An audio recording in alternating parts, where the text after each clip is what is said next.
Let's see. Yes. Yes.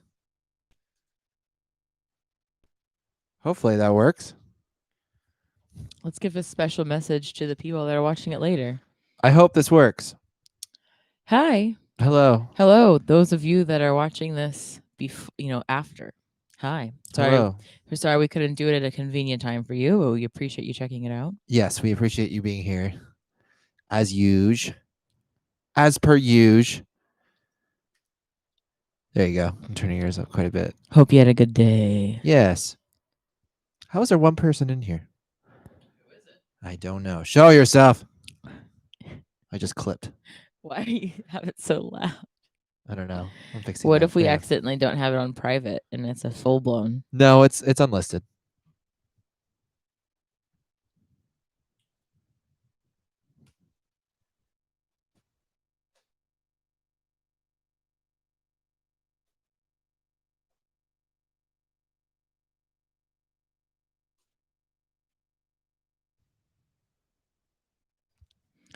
Tick tock on the clock. Let's see how many people slowly start coming in here. The party don't stop. No. Oh. Once people start climbing in, then we'll see if they can hear us. That would suck if they couldn't. Let's see. Well, we would just type the whole thing. The entire live stream, we just type it out. Yeah, captions. Have you ever heard of it? Titles. Yes. They can hear us. Tittle. We did it. We did it. Everybody, we did it. All right, I'm going to post it on Patreon. One sec. Sounds good. I can How are hear. you guys this month? How's your month been? I've missed you. Today it's been a crazy month, and it makes me realize like how much of a unique experience it's going to be when we record our full length, all of it at once. Like, think about in the last 4 years, we've, the most songs we've ever recorded at once was like 6 songs ever at once. And then soon we're going to have 10 songs at once, double at once. The name of your sex tape. I was just posting it in the Patreon. Sorry, guys. Yeah, how's everyone going, y'all? How's everybody doing?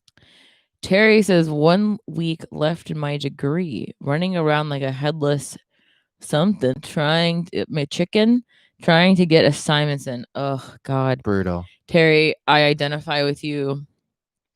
That was always my way of doing it. I was a good student on paper, but I was a really bad student. Like I just always procrastinated everything. I never studied. I just crammed. And it's one of those things. I dropped out of college, but I know that if I had continued the way that I did, that it's like after a certain point, you can't just cram and then not retain information. Like everything I learned, I only knew it for like 48 hours, and then it would just leave my head because I never actually studied. And I think as I went up to year 3 and year 4, I would have been fucked. I never went to college. College is sick. It's sick as a grown up. I never had that experience. Here's what I'm excited. I want to go to college someday, like online. I want to graduate. I just want to. I spent a lot of time. I spent like 3 years, kind of going part time while I was working, and so I guess I've completed like 2 years of school altogether. And I did it while I was straight out of high school, and I had a full-time job. So I can't imagine how it would be if I didn't have to have a job and I got to just study. That'd be mental. Yeah, like think about that. We haven't, since we were like 16 onwards, we always worked while we were studying. Yeah. I never had I never had a gap of time where I wasn't working a lot when I was in high school either. Oh yeah, I've had like over sucked. 20 jobs. Yeah. Like I've worked every shit job you could ever even imagine. Oh, it's just because it's on my leg. Yeah. Look, Zev's here. Oh, Zev. How are you? Hello. Hi, Daniel, you sweet angel. What you doing, Zev? Yeah, what you done? Um, How's Philadelphia? Chance, I'm glad you guys are getting more recognition. You all deserve it. Thank you, Chance. Thanks, Chance. Ben, pretty good. Nothing new really going on. Need to paint my nails and cover up the hair color stains, though. Oh, Fancy. I know those stains. Anytime I Um, have like light colored nail polish on, when I wash my hair, they instantly turn whatever color my hair is. Ryan says I went to NASCAR Technical Institute and went on to be the youngest Ford certified master tech in Michigan. Damn. Holy hell. That's wild. Wow. That's awesome. I'm glad that I think that it's really good that like I feel like our generation was the millennials, we were like the last one to have our parents be like, you have to go to school and get a 4-year degree in like an academic thing. Yeah. And then the generation after us realized that that was bullshit and that you should find a trade or something that you're really passionate about. It was a farce. And that, you don't have to just go to school and get like a liberal arts degree and then be like, what do I do now? I have a degree. That's what I have. I had a fucking, I was going for the bachelor's of art psychology degree, and we call that the Tim Hortons degree here, where you can get a job at the coffee shop Tim Hortons after you graduate. So many of my buddies that went to school just like ended up working at Starbucks for a long time and still are like now going back being like, I don't even want to do what I went to school for anyways. Yeah. My professor called my degree, that's what he would refer to it as. A Starbucks degree? No, the Tim Hortons degree. Oh, the Tim Hortons degree. Oh, wow. Yeah.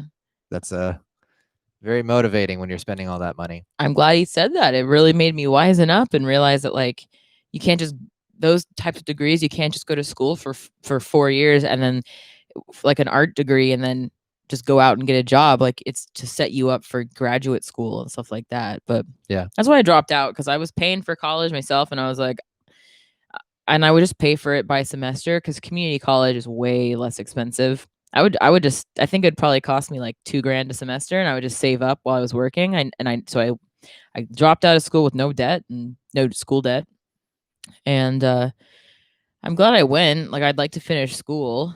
I'm not one of those people that's like, school's stupid, it's a joke. I learned a lot of cool shit that I would like to learn more about, but it's more like a entertainment thing for me, like all the stuff I'm interested in doesn't translate to getting a job at all. Yeah. Same with you, honey. Like everything that you would I'm like. Screwed. Yeah. Oh yeah. If our music didn't do well, we would just slowly waste away. I'd go move to like Alaska or something and just waste away. I would be making smoothies. I'd be the smoothie king. Let's see. Seems you guys turned out quite well to me. I understand wanting that feeling of getting a degree, but you guys have a long and wonderful road ahead of y'all. I hope you're right. We'll see. We'll see if people like the record. We'll see if people put on masks so we can actually tour, Dude. Like we'll a couple days ago, my stepmom texted me and was like, hey, I'm going to see we're going to a concert. And it's a guy that I went to school with. Like he's became like a really big country star. And so she just, hey, by the way, your friend from high school, we're going to his concert. And they live in Alabama. And I was like, you're going to a fucking concert? Like an actual concert inside? Why? It's all like country stars, and like it's all like the super like conservative, like fuck this, it's the pandemic people. They're all like, fuck it, we're having a fucking concert, brother. Yeah. And I'm just like, guys, just you're making it so that all of us little baby idiots can't do concerts. Gonna be screwed. Yeah. Lots of venues are closing. I don't. What venues will be open where we live? I saw they're all expensive anyway. Last night, Foo Fighters did like a live stream at the Troubadour because they're raising money. So did Phoebe Bridges, or she is. Yeah. That's really good, guys. I think that's going to be the next thing we see is bands doing live concerts, I would, whatever like your bands, quote unquote locally where you live that are, professional bands, I would tell them to do that shit for all like the, I'm talking like 500 cap venues, 1,000 cap venues. All the big ones will be fine. Mm-hmm. But all the little ones that are like independent venues, they're all going to get fucked because Mm-hmm. they pretty much just exist to net zero. Yeah. You know.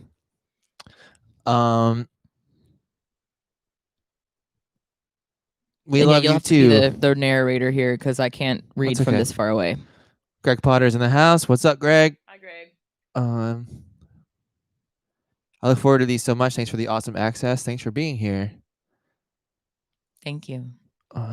It's nice to do these chats when it's just you guys because our YouTube channel is like really picking up steam. How many subscribers do we have now? 44,000. Yeah, so like now when we do live streams, there's like 500 people in there. It's a free for all. When we don't schedule them, we just do them randomly, and so I feel bad because like there's just no way that I can answer everyone.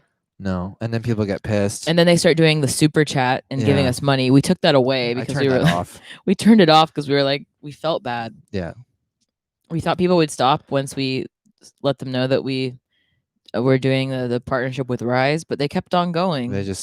They're relentless. We were like, you know what? The only way to truly be polite about it is just to turn it off. Yeah, it's going to be difficult to kind of, go through and make sure that everybody gets their voice heard, so to speak. But we're going to still try to do it often. It's getting a little tougher with like the sea of questions just going the whole entire time. So this is nice because it's a good problem to have, I guess. But. Yeah, we can have like one on one or 1 on 35 with you guys. Yes, 1 on 35. I'll take 1 on 35 as opposed to 1 on 500 or whatever it was the last time we did it. Name of my sex tape. Yeah, that's the second time. That's the second name of your sex tape within. It's the 12 minutes. It's the subtitle. The subtitle. Yeah, like under the title. Oh, perfect. Let's see here. The money for college is so insane in the USA. People with debt and jobs that can't pay it off. It's just a bad deal. Yeah, it's a bad deal. It sucks here too. Yeah, it's a little less outrageous, but it's still pretty unforgiving. Yeah. What do you guys think about going to school for like art stuff, like going to school for painting and music and photography and all that stuff? I'm curious to know your general thoughts. Some people have the mindset that they just want to put that money into the gear. Other people are like, I need structure. I think that those people don't understand that the music world, other than like session and like classic, like orchestra people, like they just don't give a fuck if you went to school for something. No. or did this or that. They just are like, are you good and what's the price of it? They just don't care. Like no one would go, oh, they went, well, this guy went to Berkeley and this guy didn't, so we're gonna pick the Berkeley guy. They would just be like, this guy, he's available right now and he is this much. I remember when I was younger, I was like certain. I was like, I'm gonna go to Berkeley. I'm gonna do my tryout tape because I had a friend that did a tryout and he got accepted full ride for drums. And that's cool. He was like, you got to do it. You got to do it. He didn't end up going, but he got, I think even with his like crazy thing, there was obviously still a bunch of fees and shit. So I thought about it and I started getting it together. And then I looked at all the numbers and I was like, yeah, I will be so effed if I go do this because I'm not fortunate enough to have like the support system to make this work as well on top, because it's needed on top of the the funding as well. It's too much. So I mean, maybe it would have opened more doors, but I think at that point I was just like, you know what, I'm just gonna focus on making my own shit. Yeah, it's not that you wouldn't learn. You'd learn so much cool shit. Yeah, of course. But it's like, I look at that like if you're not doing it parallel, working your ass off at the same time, yeah, you can't just like you can't just go to school and then not also work your ass off to aside from that the whole time, because then you've just pretty much put your career on pause for 4 years. Yeah. And then you get out and you're starting from scratch. So I don't know. I'm not like against school. No. For art, I think it's really cool, but I feel like it's just there's some people that they get it and there's a lot of people there that are like not in my opinion, this is me just speculating, but it's like there's just also just people there that are like, oh yeah, I like music. I guess my parents, they want me to go to school. I guess I like, I like going to fucking uh Electric Daisy Carnival, so I guess I'll be a fucking DJ. Yeah. And then they just go there. Like, we had a friend who worked at a big school here in BC in the West Coast, and he said that like all those kids, they're all so rich that they just leave shit everywhere, like $100 headphones, $500 headphones, iPhone cables, laptop chargers. Like, they just don't care because they're all like so rich. They're just like, oh yeah, oops, I broke my shit. I'll just guess I'll get another pair of $500 headphones. And then so he just has all this shit from the school because of all the rich kids would just leave behind, because like those expensive items that I like guard with my life because I can't afford to just have a ton of them. Like, those kids just they were just going there so like their parents would leave them alone, pretty much. Like, I'm in school, mom. I'm gonna guess a DJ. I don't fucking care. And then there's other stuff there. It's not just music. There's like acoustic foam people. Like, that's actually like a specialty job you need to learn how to do. It's not all, I don't just mean people that are trying to make music, but there's all the other stuff that has to do with the music industry that, yeah, it's cool, but I don't know. I don't think I'll ever lie awake at night wishing I went to school to like for singing and shit. John asks, how low is too low for down tuning? Probably when it gets to the point where all you can hear is rattle. I'm down to experiment like as low as possible, but if something is just like you can't recreate it live or you can't use like a pitch pedal to make it work, it's probably too low. Are you doing anything for Halloween? Probably not. Definitely not. No. No, our friend has a big giant fancy mansion thing, her parents, so they're having like a spooky Halloween, social distance Halloween, where you just like walk around by yourself like a haunted house and shit for We the might kids. do that. Both my bros moved to Alaska. It's a cool place to live. I'd love to record a record in Alaska. That would be awesome. We would like to do that. Are you going to come overseas? Possibly going to be able to come to the UK, obviously after Miss Rona exits. Yeah, we're planning for full Europe next summer. Yep, we're gonna. I mean, we're confirmed to play Download Festival on June 6th, 2021. We're playing a bunch of other festivals. Two of them are announced: Rock am Ring and Rock am Park in Germany. There's a bunch of other ones that we haven't confirmed. But yeah, they're just like all over Europe, and obviously in between all those festivals, you got to do some like club shows, one-off shows with other bands to pad your time in between the festivals, to not just be sitting around not making money. So if touring is allowed, we will be there. 100%. I was just thinking about, even though Zev's not in school anymore, one thing I found interesting was that like when I was talking about like having more specialty things, that was a good thing to go to school for. He was in school like specifically, it was a bunch of session musicians. Yeah. So like they just learned. So like that kind of thing is important, because you can't just be like, I can't just walk into a session and be like, and then go, oh yeah, actually let's change the key to F sharp. And I'm like, I don't know what that is, like if that was my type of job. So I would just get fucked and I wouldn't get any work. So I think for like session people or people in orchestras and shit, it's like pretty important. He seemed to like it.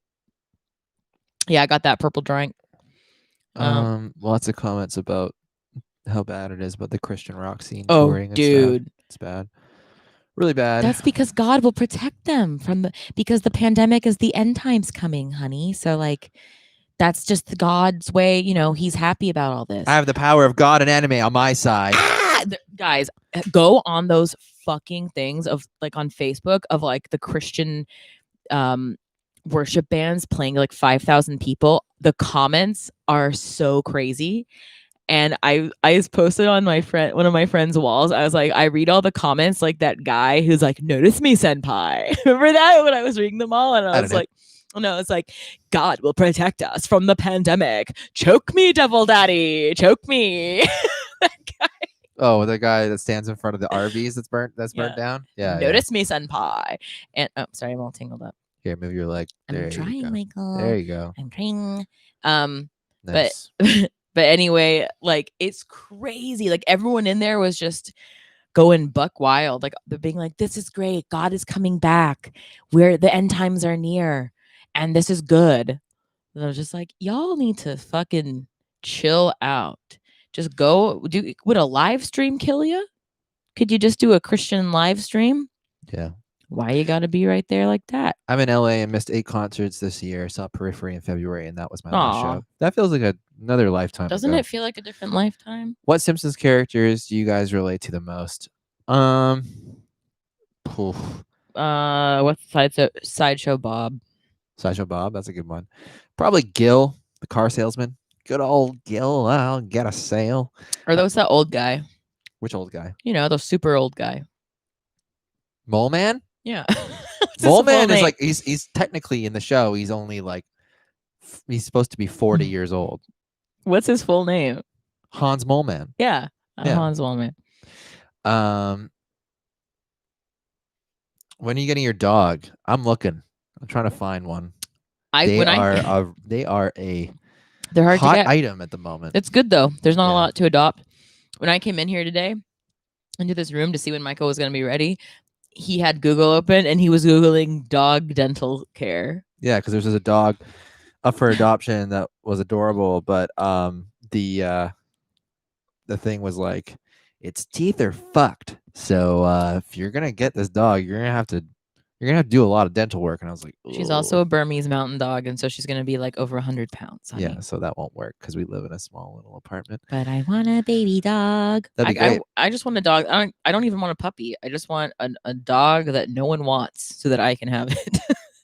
Beartooth played a drive-in show last week here in Wisconsin in the pics, so it's like everyone was following guidelines, so that was awesome. I'm really bummed. I heard otherwise. I heard otherwise. I heard it was worse. I heard that people were following the guidelines up until they wanted to get some beer. So then they all walked up to the beer stand, and it was a free for all. Yeah, it's too bad. But but they're trying. But that being said, I mean, I don't know that for a fact. It's just what I read. But I know. Yeah, I don't know if it was all good to go and everything. That's great because that would be an awesome show, and they must have felt great playing because Yeah, they tour quite often and they probably have a bunch of new material. So I know. So I hope that bands like that keep doing that kind of stuff in a safe way like that. Because Beartooth was trying to do it in a safe way, regardless of what happened. And then it just again, I think a band like Beartooth, they're probably gonna do all those shows, or maybe that's what that was, like to raise money for venues to stay open. I'm really stoked that people are doing that. Big time. Let's see. I know he's able to reach you on Twitter, and poor Mike felt bad because he responded several days later. It's okay. I love you, and know that I'm just one fan of many. Yeah, it's difficult sometimes because lately, especially, things get flooded, and then you look at messages and you're like, oh shit, that was a long time ago that was sent.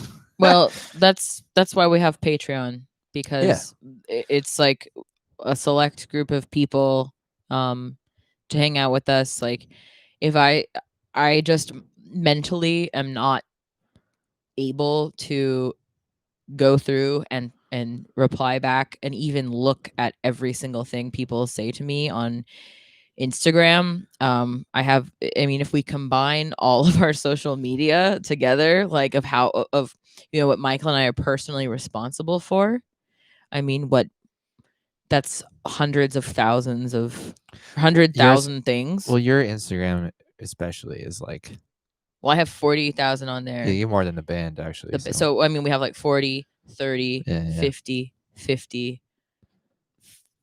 40. Like it's not that it's impossible to talk to everyone. It's just I mentally cannot do that. It's tough.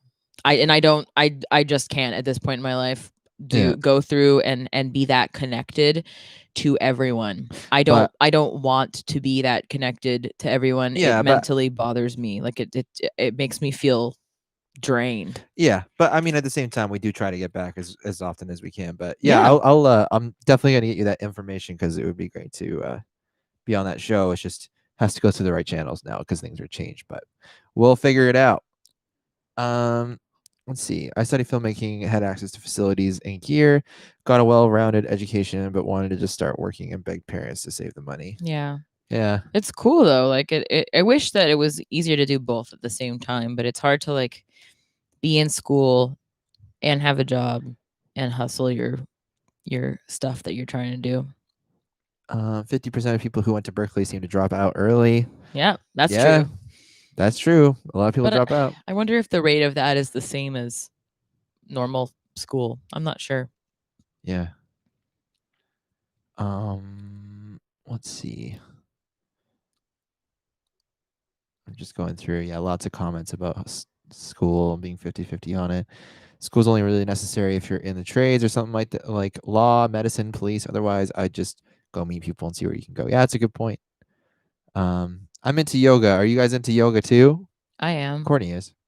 I I need to be, but I haven't made time for it yet. Well, I've been trying to convince Michael to do yoga for over 8 years, so maybe in the next 8 years he'll do it with me. I consider any, even if it's 5 minutes, I do yoga, if you want to get technical, like every day. Even if it's 5 minutes of like meditation and stretching, just kind of like I like cannot go to sleep without stretching. So, but I prefer to do it in person. It's just never been a financially viable thing for me to do. Since when I joined IWAP, I was working at a yoga clothing store called Lululemon, so I got free yoga classes everywhere in the city pretty much while I worked there. So that's how I got into it, because I got to do it for free. Now I just do it by myself. Got my little mat at home. It's actually right here. This mat has been all over the world. My favorite mat. And I just do it in here by myself. And I got a little mirror over there so I can see myself and make sure I'm doing a good job. But lately I've been working out really hard, and I'm always really tired and sore, so I've just been doing like yin yoga, which is sick. It's just you just laying in a position for like 5 minutes. It's awesome. Hell yeah. Mike, what's your favorite instrument that isn't the guitar? Drums. I love He's a good drummer. drums. I love drums. Drums are my favorite. I always wish that I was able to do that more when I was younger, but we didn't really have the space to do it in my old house. Well, also every time we need to, Michael has bought a drum kit so many times, but then just like every time we've been broke, he has Sold to. it. I mean, what do we sell his drum kit? Yeah. So he's bought. I bought like 3 over the past 8 years. Yeah, you To be in guys. Iwabo, I sold like Everything. Man, I sold everything. Guys, for this band, like we have sold like fucking iPhone chargers and shit. Like, Oh yeah. like everything that we don't. Like a little while ago, like Michael needs a new case for his guitar. Today he was like, yeah, then I can sell my old case. I was like, Michael, you don't need to sell your other case. Like you're allowed to keep both, but we're always so in that mentality of like, to buy a new gear that we need, we have to sell something else. And I'm like, Michael, just you're allowed to have more than one case for your guitar. It's pretty funny. Yeah, everyone thinks that Michael has like 8 guitars. I'm like, Michael has I got 3. And he just got 2 of them this year. The other one last year, and then 2 this year. And that's as many as you've had in 6 years. You know? The others were loaners. Yeah, well, because he's had many guitars in his life, but we have to sell them all the time. Yeah, the other ones I just returned back to the company. Okay, one sec. Any new music dropping this year? Hell yeah, we got a new song coming out in December. Yeah, we're shooting the music video next week. Next week. We're going to shoot it. We're meeting up with old Dylan. In Saskatoon. Yeah, it sucks though, because this is like, if there was a song to have drumming in a video, it would be this one. But you know, little Zev, obviously he would come and do it. And he can't. He's American. Americans aren't allowed here. We can't go there. Travel ban. So it sucks. I wish that to have. I wish this song just like very. It's not like crazy drums. It's just like the drums are just so it would just be very impactful to have them in the video. But you know what? What are we gonna do? Not do a music video or just not have any performance in the video just because we can't because of the pandemic? No, It's got we're to just be gonna have done. to work. We're gonna have to force Zev to become Canadian. He's gonna have to marry one of us. All of us. Hmm. Um, Or we can adopt him. how close are you guys to the Granville Island? I love that market. Um, Well, quite a ways away. Granville Island is more like you get there from Vancouver, right? Mm-hmm. Yeah, so we live on Vancouver Island, which is a big island off of Vancouver.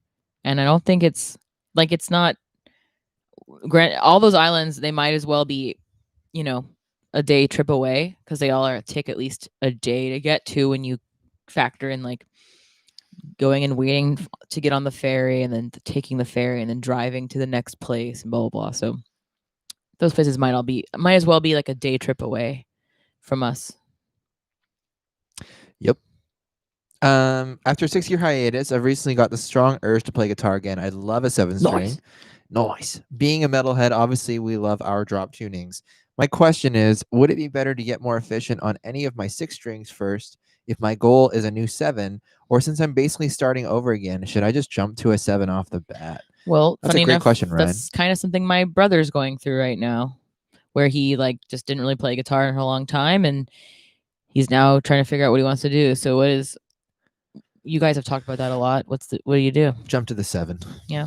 Jump to the 7 because it's going to take a minute to get used to it anyways, and like, you know, if that's where your passion lies and you know you're going to be tuning pretty low, if you get to the 6 and you start getting reacquainted with it, you're just going to want to do what you want to do with it, and you can't.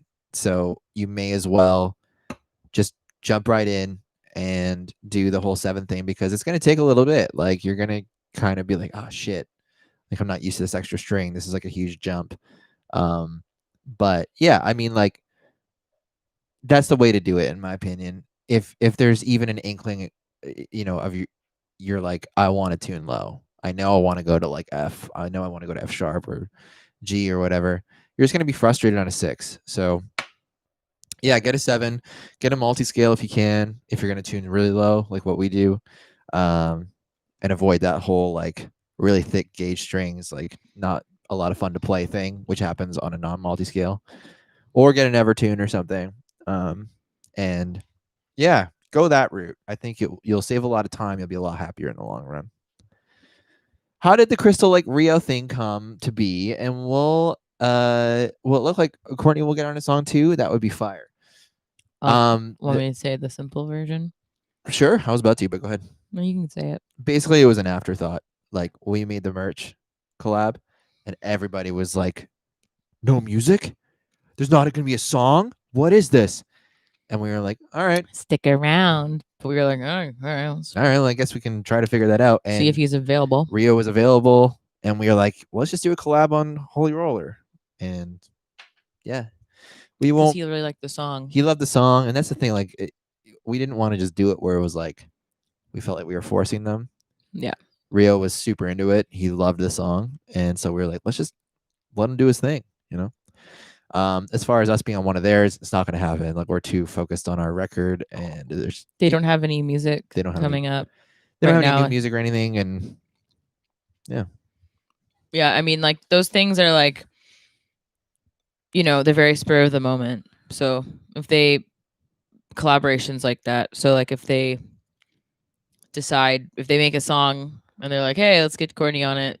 If I'm available to do it, I'll do it.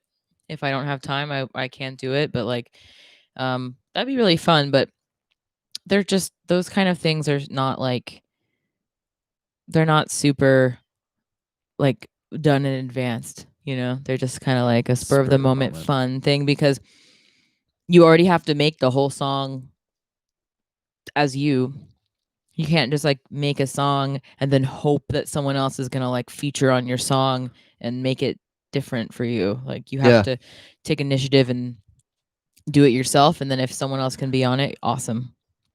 I was noticing some Soilwork vibes, like Natural Born Chaos on Rule of Nines and Blessed Be. Is that by any chance an influence of yours or your producers? You I know, know who that band is. you never listened to Solar before? I know the band because you and your brother, I was obsessed with them when I was younger. like them. That's Yeah. the reason I know them. Basically, I would say that it's just stuff that we've always wanted to put in our shit, and I can't do it myself well enough. Like the whole production world of like what sounds to use, synths, stuff like that. It's a collaborative effort. So we'd be like rule of nines, I should say. Most of the sounds on that song, I came up with on a machine, the Native Instruments thing. Yeah. That's when I was getting into it. And then once we started working with Dan, like I kind of noticed that he has a lot more available than what I have. You know what I mean? Made a huge library He's of got stuff. the library is that he has is just insane. So Rule Nines was mostly my stuff, and then Blessed Be was definitely like his influence all over it. And that song was a huge collaboration. Like we said it before, we had like 8 different versions of the chorus. We rewrote the song 5 times. Like just They crazy. sucked. All my choruses sucked ass. And then last minute we got the right one and we I knew think it. you came up with Yeah. going da da da da da da. Yeah, yeah. That's the thing. The rest I was able to do. That I was like came up that was like with. the last 2 days of that trip. And that was like the last thing we did was nailed that chorus and we were so stoked. Because mine was just like da da da da da da da da chemicals for you. Yeah, And so it was just very wasn't. it was there though. Like half of it was there. We just had to figure out the beginning of it. But long story short, like sometimes it's my stuff. A lot of the time it's Dan's stuff, like the production stuff, the synth stuff. But at the end of the day, we collab on it and we like tweak it together and we make sure that it's the right fit.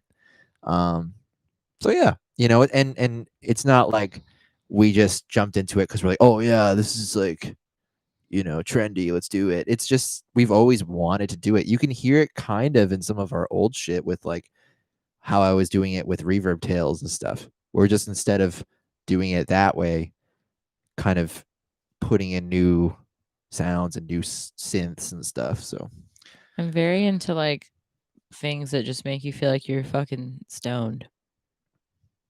yeah, That vibe. drony, Slow, groovy shit. Yeah, and a shaker. We love a shaker going, the egg shaker. yeah. Let's see. We have a Bernese Mountain Dog. She's about 90 pounds. Holy, that's Angel. amazing. Our old drummer had a Bernese Mountain Dog. Oh, he's such a fucking awesome Adorable. dog. He's such a good boy. I hope he's doing well. Greg says, I'm proud to say that my last live show was seeing you guys in Prague on March 4th. So I would say that I got to see the best live show of 2020. It was amazing.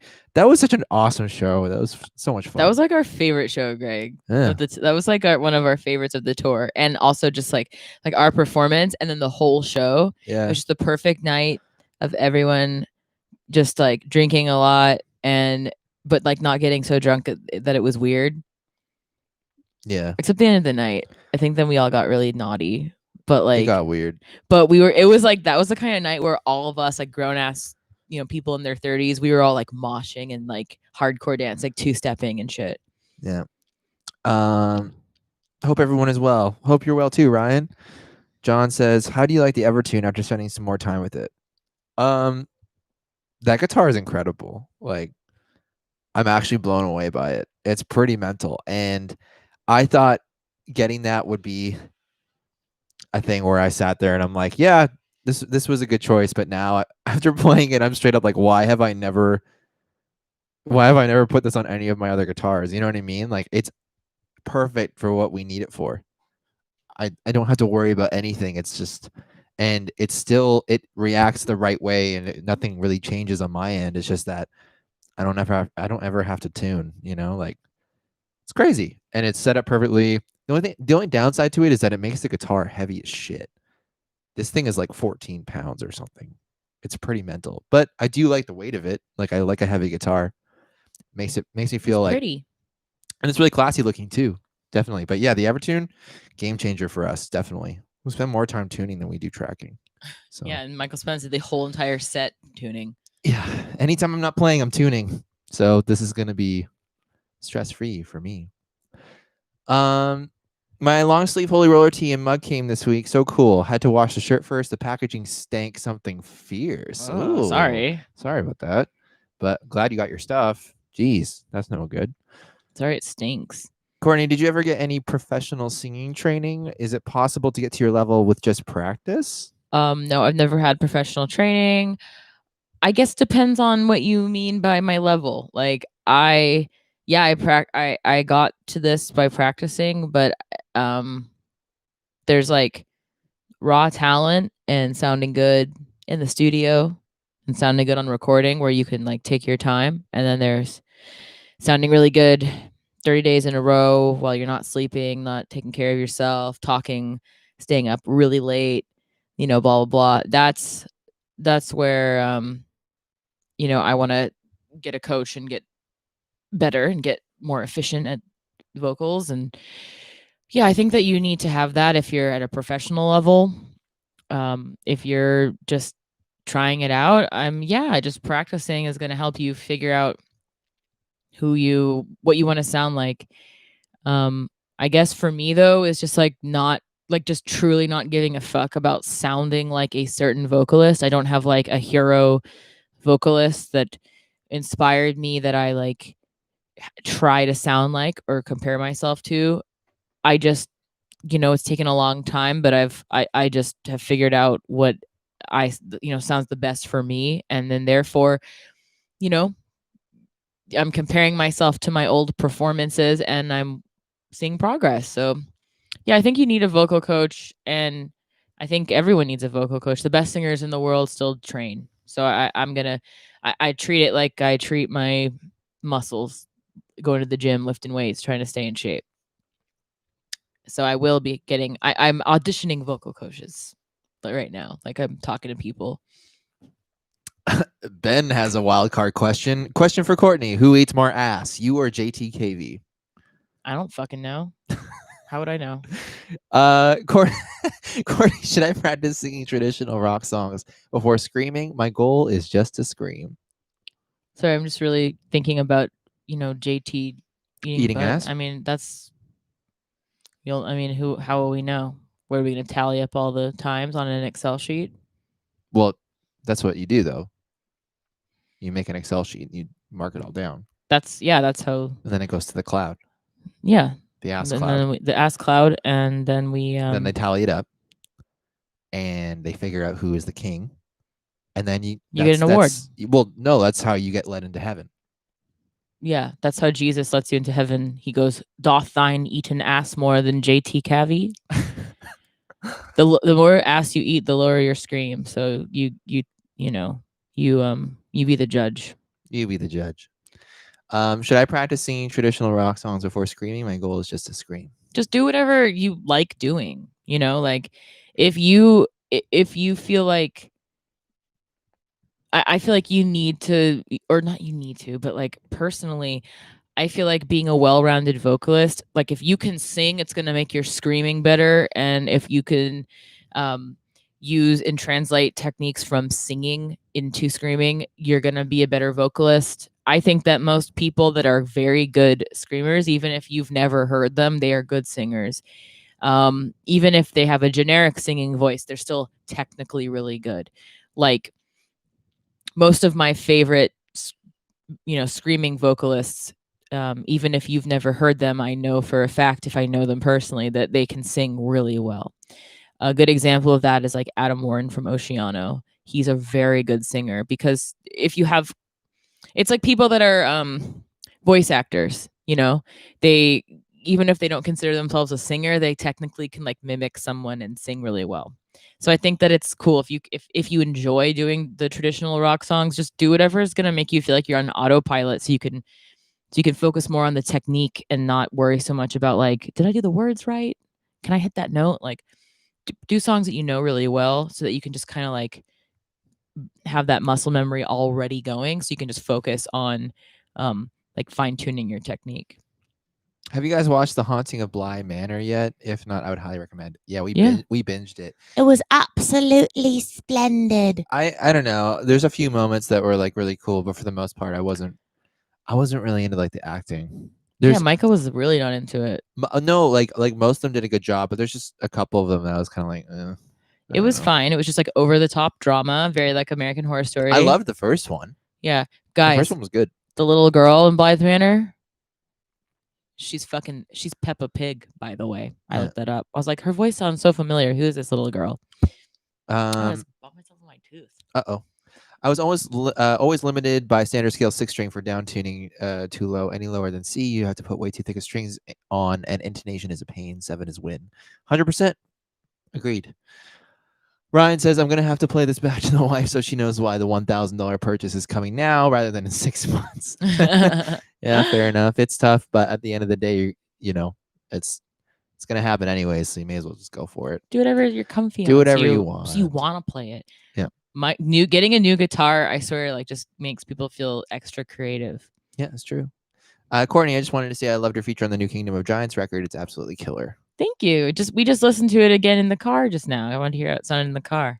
Turned out really awesome, and we were listening to the CD. Very proud of those guys. And Dana from Kingdom of Giants actually did like color correction and like visual effects on Holy Roller on the video. Michael spent a lot of time talking to him because Michael, it was crazy. So Michael edited the video and then he sent the raw footage to Dana, but because we use different whatever. I use Final Cut and he uses Premiere. So Dana had to go through and use Michael's editing as a guide that took Michael, hours and hours and hours of time. And then to do the visual effects that we wanted, Dana had to go through on his timeline and cut it again. So he re-edited my edit to be exactly, and it was literally exactly the same.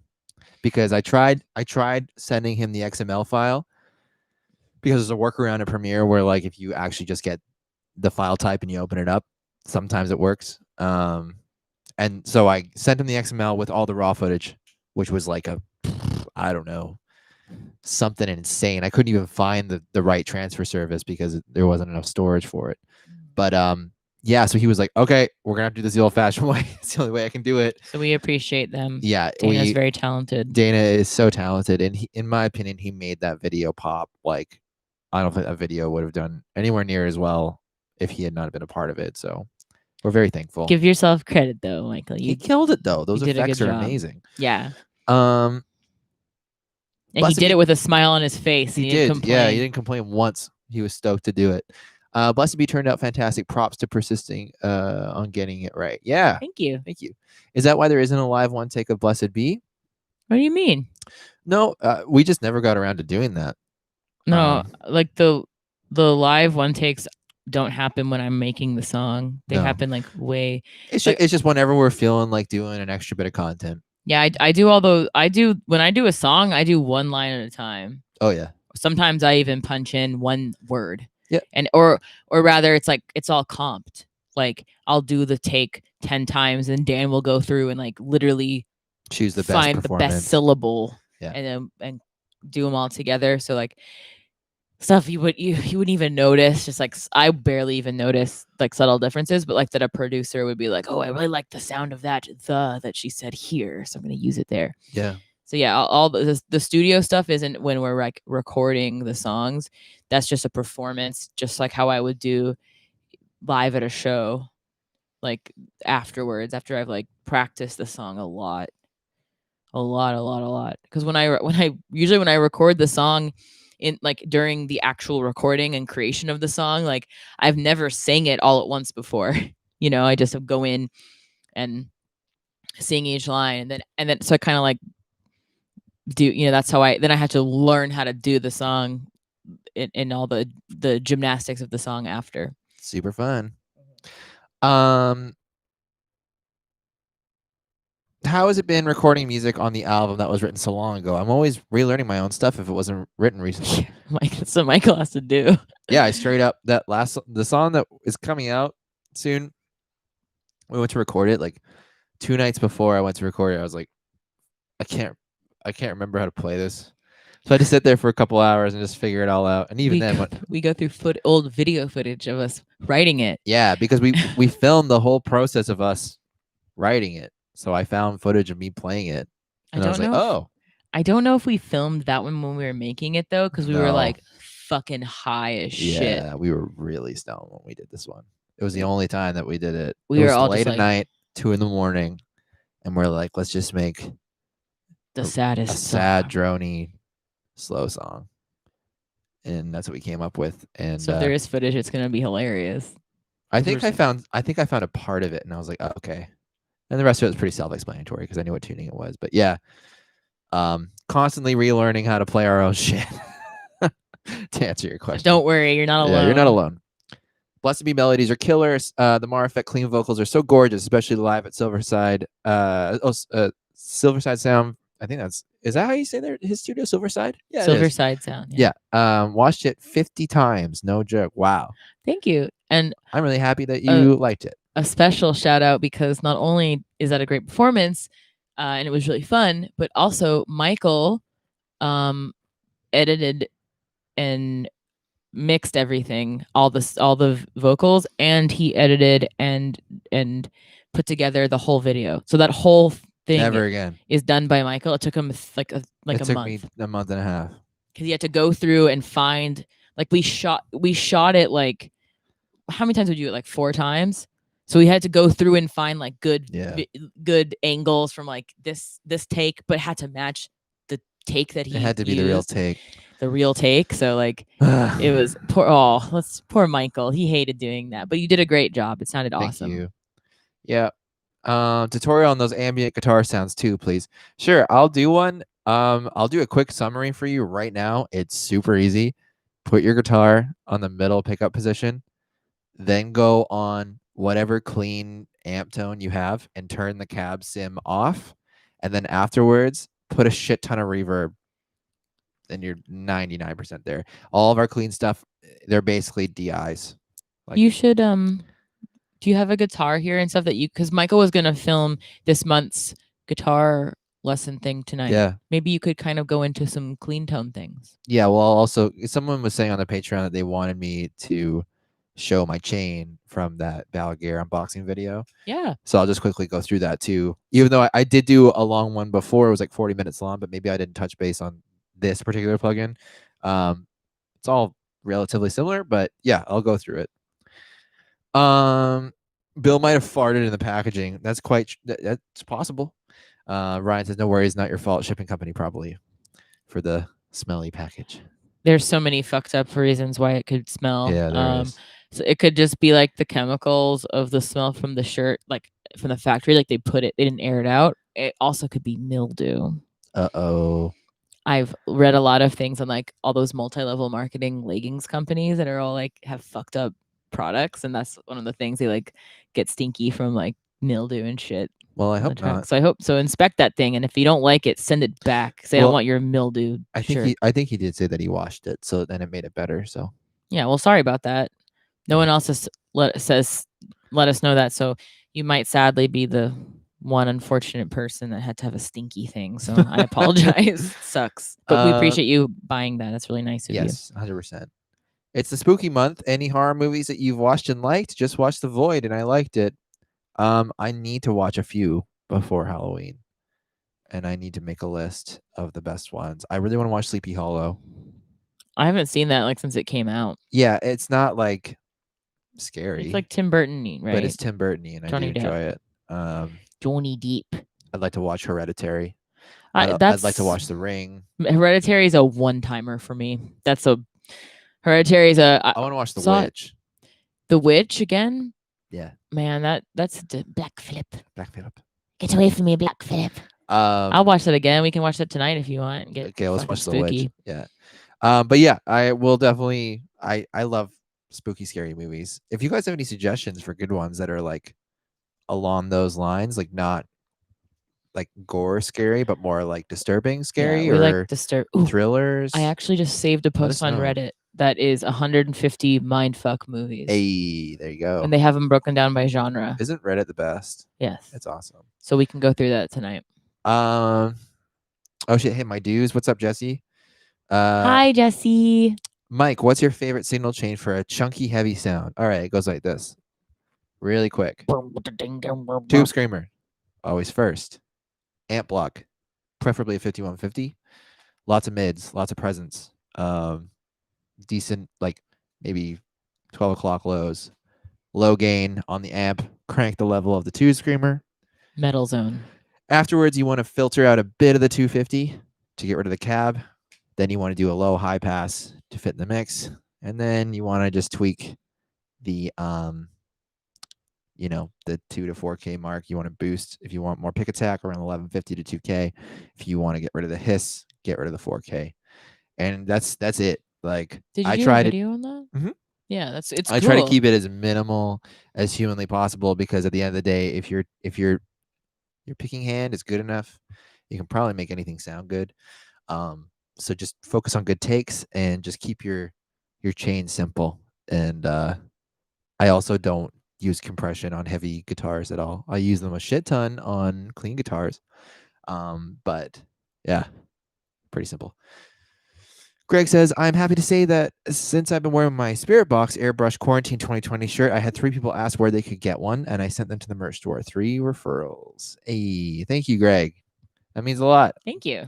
Although that is just a special Patreon person shirt. I don't think it is anymore. I think isn't it available for everybody?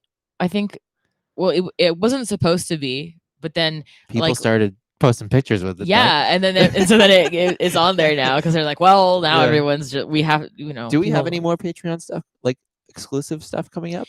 No, we're just gonna kind of do like a festive Christmas thing. That was just for Patreon. I want to do something fun for us for the end of the year, like Boxmas.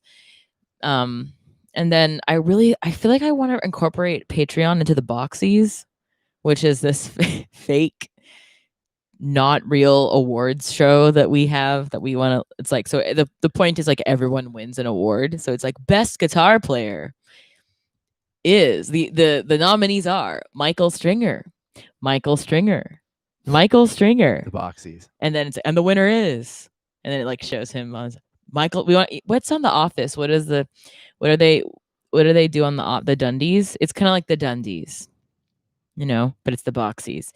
So we want to we have it. What we do is we want to rent out the private room at Earl's, which is just like this bar chain restaurant here that's like not actually fancy, but it's like, like 19-year-olds dress up and wear like high heels to go there for their birthdays, like that kind of place. And we want to live stream the Boxies. So we can do that. And I want to do like Boxmas and then the Boxies in January. So we'll do some sort of like Boxy merch. Ben says something I should have asked before that question. Are you aware of the R metalcore memes about JTKV eating ass that he has also embraced?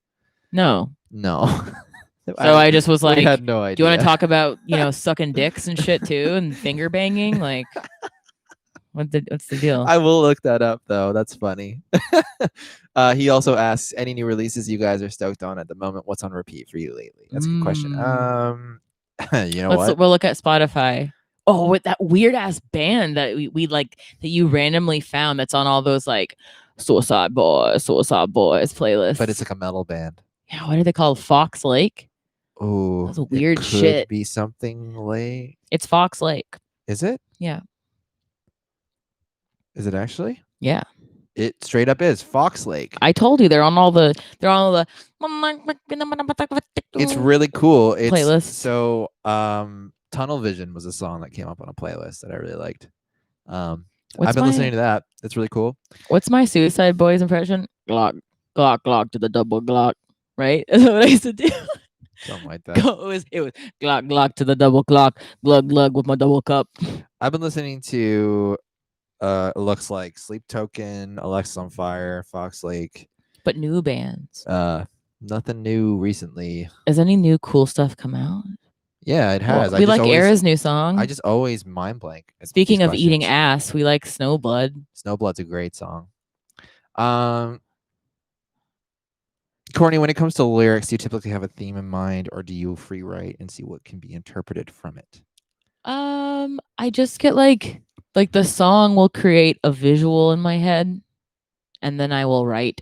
Then the visual that I see will then be like my writing prompt. So I just did an interview a while ago and it popped into my head. I was like, you know what I think is why I write like that is because I really loved growing up. I watched every day the animated movie Fantasia. And so it's all like visual set to music. And I think that's why I do that. And that's the shinfo of the day. But yeah, that's I just get, the music makes me see a visual, and then I just write about that visual, and then visuals are then have someone projects a metaphor onto that visual, and I project metaphor onto it, and then it's always about me being depressed. Hey. Except Holy Roller. Yeah. That one's like that's like Like the first one in a long time. That's not me being like in my when I was in my. Here we go. You know what I'm gonna say? I just know immediately what you're gonna do. What am I gonna say? Something about being in your room. In my room, my dad's mad. No, okay. In my old band with my little brother Unicron, that was like their joke when I'd write about sad stuff. My room? The song was in my room, drawing pictures of dead trees. In my room, drawing pictures of dead trees. I like how you turned into Tom DeLonge there. Where are you? So much left for you guys. Discovering your music this year has been such a bright spot. Thank you so much. We're happy that you liked it. My 10-year-old daughter wanted to know what song each of you liked the most out of your songs. That's a good question, actually. Sometimes it changes. Honestly, my favorite would have to be Blessed Be. I like Blessed Be, and I like Trust Fall a lot. Trust Fall is very underrated. I would really like to attempt to do a stripped back version of it. And I love our new song. And yeah, the new song that's coming out, I really enjoy as well, for many different reasons. So I rotate, but yeah, I guess Blessed Be is awesome. Rule of Nines is really good. Rule of Nines is a pretty solid song for sure.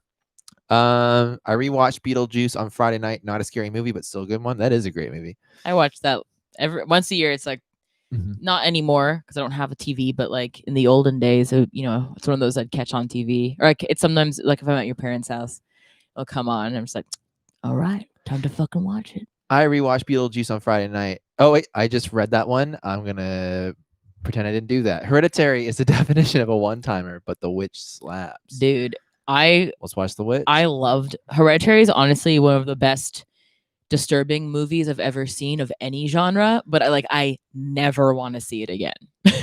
You know what I mean? It is a pretty I'm down to watch movie. Film analysis on it where there's someone like showing clips of it and talking about it because it's such a good movie.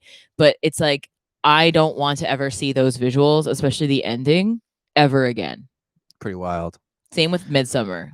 Yeah, amazing movie. Recommend it. Never want to see it again. It's hard to get through. Mike, do you ever get bummed out when Courtney's writing or singing a song about another dude from the past?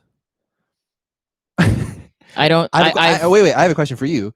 Which song? Yeah. Which song do you think is about another dude from the past? It'll be interesting to see what your answer is. Yeah. Tell us. Watch The Platform on Netflix. It's disturbing. Sure. Watch The Lighthouse. Disturbing, but very good. Yeah. I watched The Lighthouse on the plane from London when I was when we were all hating our lives during COVID cancel tour. COVID cancel moment. And it's fucking weird, right? I need to watch it. I need to pay more attention to it because I watched Parasite. I kept on falling asleep. It was bad, but yeah, it was pretty crazy. It looks bizarre, and I like that kind of shit. Any movie that's like purposely in black and white to be artsy, I'm like, all right, now we're talking. Let's see. Courtney, have you had your appointment yet? Can't wait for you to feel better. Unfortunately, I know what constant pain is like dealing with, and it's hard on the family as well.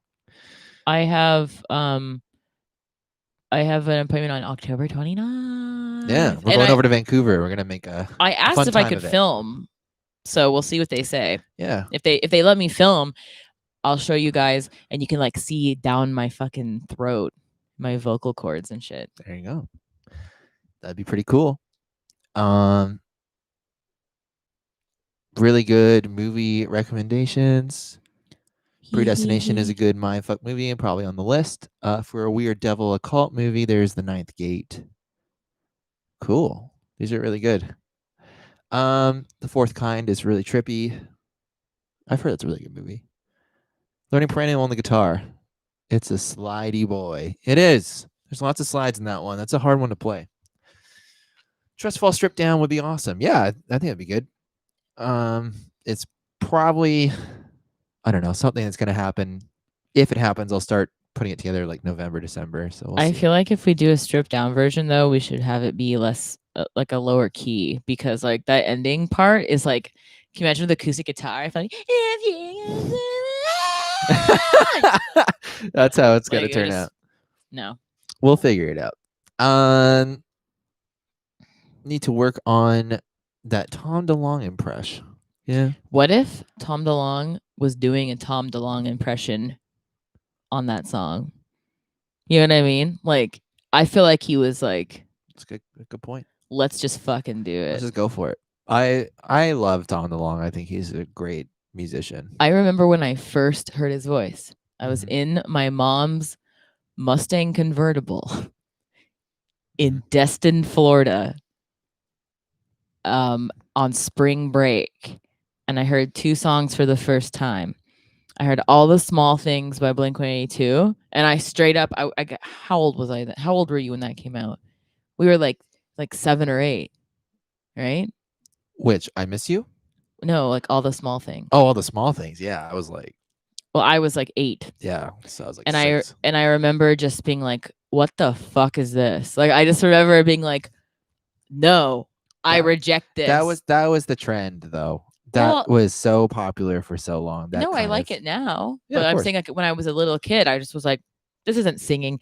And then right after that, Jumpin' by Destiny's Child came on the radio, which obviously I already loved Destiny's Child. I just hadn't heard that song yet. And I just was like, what the fuck is this talking about? And my mom was I was in the front seat. I was in the back actually, because she went through a stage where she wouldn't let me sit in the front seat because it was like illegal if you were under 12, even though everyone just did it anyway. All right. And so she was like, because the song goes, it's 11:30 because in the club is jumping. And I was so confused by that. And my mom was like, Courtney, 11:30 is when the grown-ups go to the club. And I was like, so you're telling me that they don't even go out till 11:30? And she was like, yeah, we don't even go out till 11:30. And I was like, that's fucked up. I'm 8 years old. I'm asleep by then. Okay, we're going to go through this list, and then I'm going to go through the questions that were asked on the post itself, and we will wrap up. I got all night, baby. I'm here all night. All right, so the headbang from Hereditary randomly pops into my head and makes me feel really uneasy for like 10 minutes when it does. I don't like it. Yeah. We saw the actual head from Hereditary. It's a mini head. It's not as big as a human head. It's like as long as it's glass. We did a podcast called The Tales from the Boo Crew, and they have a literal museum of their house, amazing items from horror movies and stuff, and that was one of them. The real deal. Props. Yeah.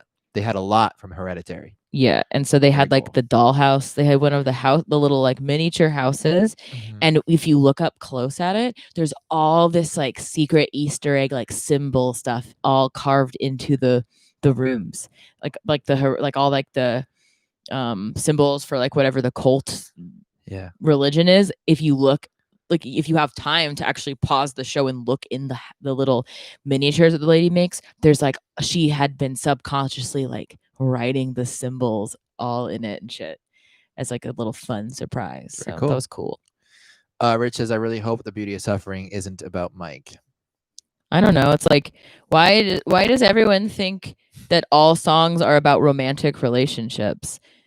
I actually don't have any songs that are about romantic relationships at all. They're all about my relationship with myself or other types of non-romantic relationships, friendships, family, stuff like that. I've had 2 real boyfriends ever. So, you know what I mean? Like I don't have a bunch of experiences of romantic relationships. There's so many other more interesting things to sing about. People, you don't know why. It's because people, it's the whole female singer thing, It's like, well, she's clearly talking about a man. Yeah, it's like it's like, it's I just feel like a lot. It's weird because it's like when I'm listening to a Periphery song or something and Spencer's like, you won't ever fucking tell me what to do, I'm not like, I wonder what fucking girlfriend this one's about. I'm like, he's talking about society. We live in a society. You know, like, but then my songs, it's like everyone just assumes that I'm singing about a guy. Yeah. But I don't think I don't think not a single Spirit Box song is about a romantic relationship with Michael or any other person I've been in a relationship with in my life at all. Yeah. Yeah. I mean, I don't mean that I'm not ever going to write about that, but but you know what though, that's the beauty of it all being subjective, and that's people's interpretation of it. So yeah, because it could feel like it's about a relationship to I the mean, person listening. there was people saying that it was me in the music video. That's the guitar player. She's married to him. You know, like, no, In it's not Blessy me. B, Yeah, I was like, that's not fucking Michael. that's not me. That ain't me. There's one song that I wrote that is written kind of to Michael. Everything's eventual. Yeah. Because it was basically, it's a song about like, you know, you can't let your anxiety about time catching up with you rule your life, and you can't live your life like that in fear that there's like the clock's running out and you're never going to get to that point in your career that you want due to the time running out. Oh yeah, I went through a moment of total, a moment more like the last 8 years of your life. Yeah, I've worried about that for a very long time. So yeah. All right. Let's see. Society. Yeah, because we live in a society, dude. Society. Taxes and government. Sheeple. Let's see. Ready or Not is gory but funny and very satisfying. I like satisfying movies but not gore. I don't like gore for the sake of gore, and I don't like people like being tortured for the sake of. It's almost like pornographic.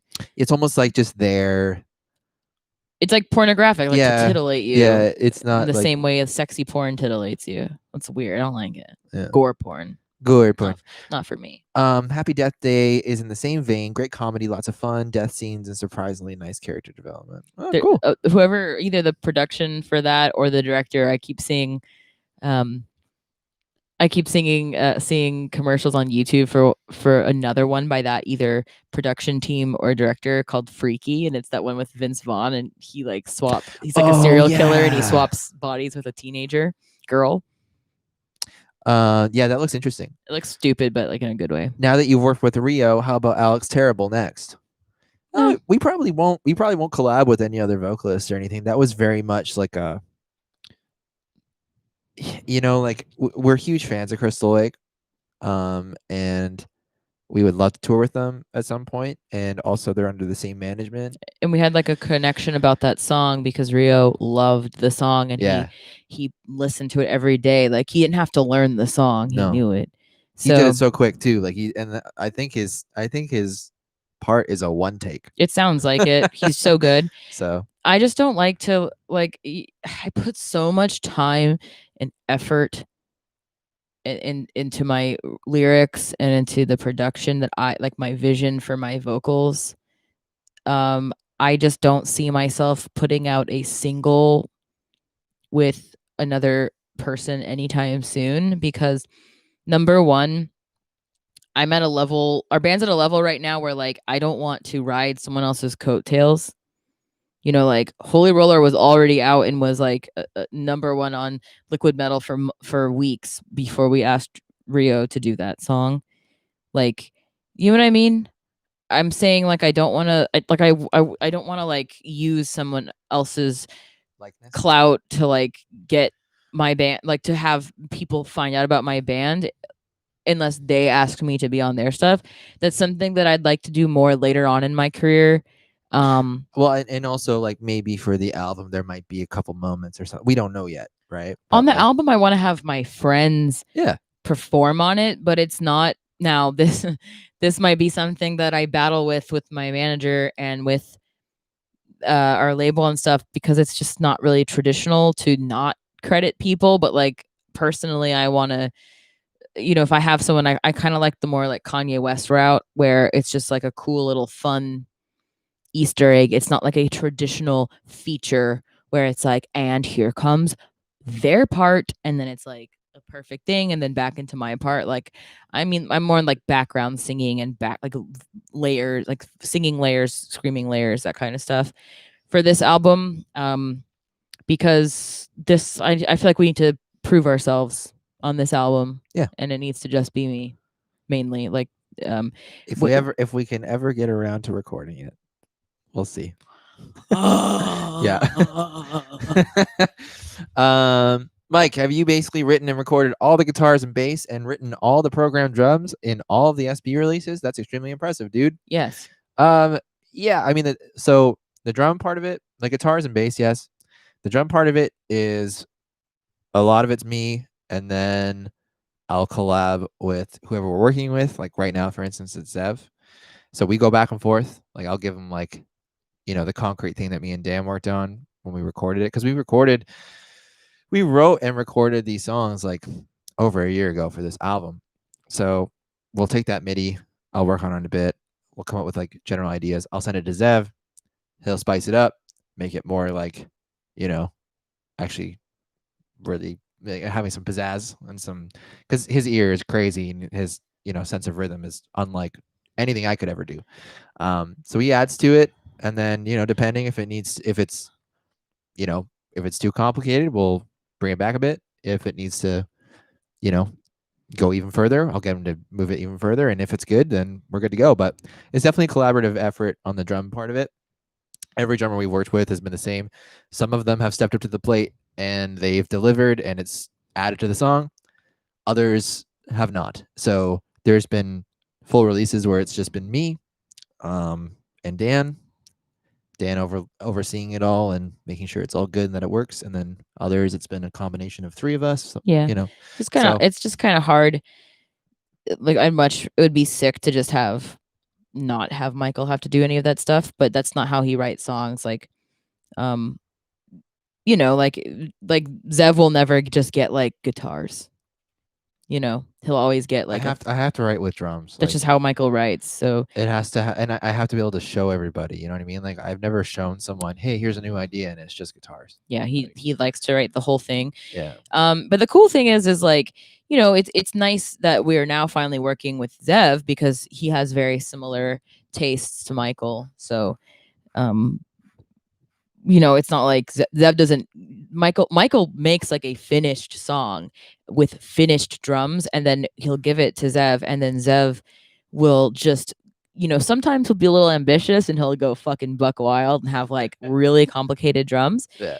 And then Michael and Dan will pare it back, and if because Zev doesn't get to hear it with vocals generally, like the guys have kind of heard me hum, but Zev's not there. So he has to just kind of go, well, I think I'm just gonna go buck wild here because he plays like an instrumental band, so he doesn't normally have like a vocalist to compete with, which is cool because he comes up with like very ambitious stuff, and then we kind of like edit it like to make it, because he writes it just going like thinking, all right, how can I make this song sound good? And he doesn't get to hear vocals. And there's other heavy fast songs or whatever that he's worked on before, and then I'm like, sick, that's great, you know what I mean? So but for the slow stuff and everything, it's hard because like we have to keep Courtney in mind, and when there's not a demo with her on it, you kind of just have to have this grand thing in mind and just be like, trust me, like it's cool that we're gonna make this chorus more stripped back because Courtney's gonna have her time to shine.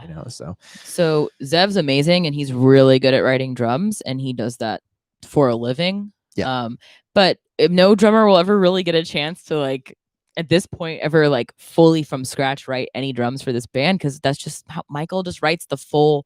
He likes to present it to people to then make their part like fully done. Like your life would be so much easier if you just recorded guitars and just sent it to Zev. And we should try that a couple times and definitely see what happens. I'm not opposed to it whatsoever. It'd be less work for you, but it will be nice. It will be nice when we can actually all be in a room together.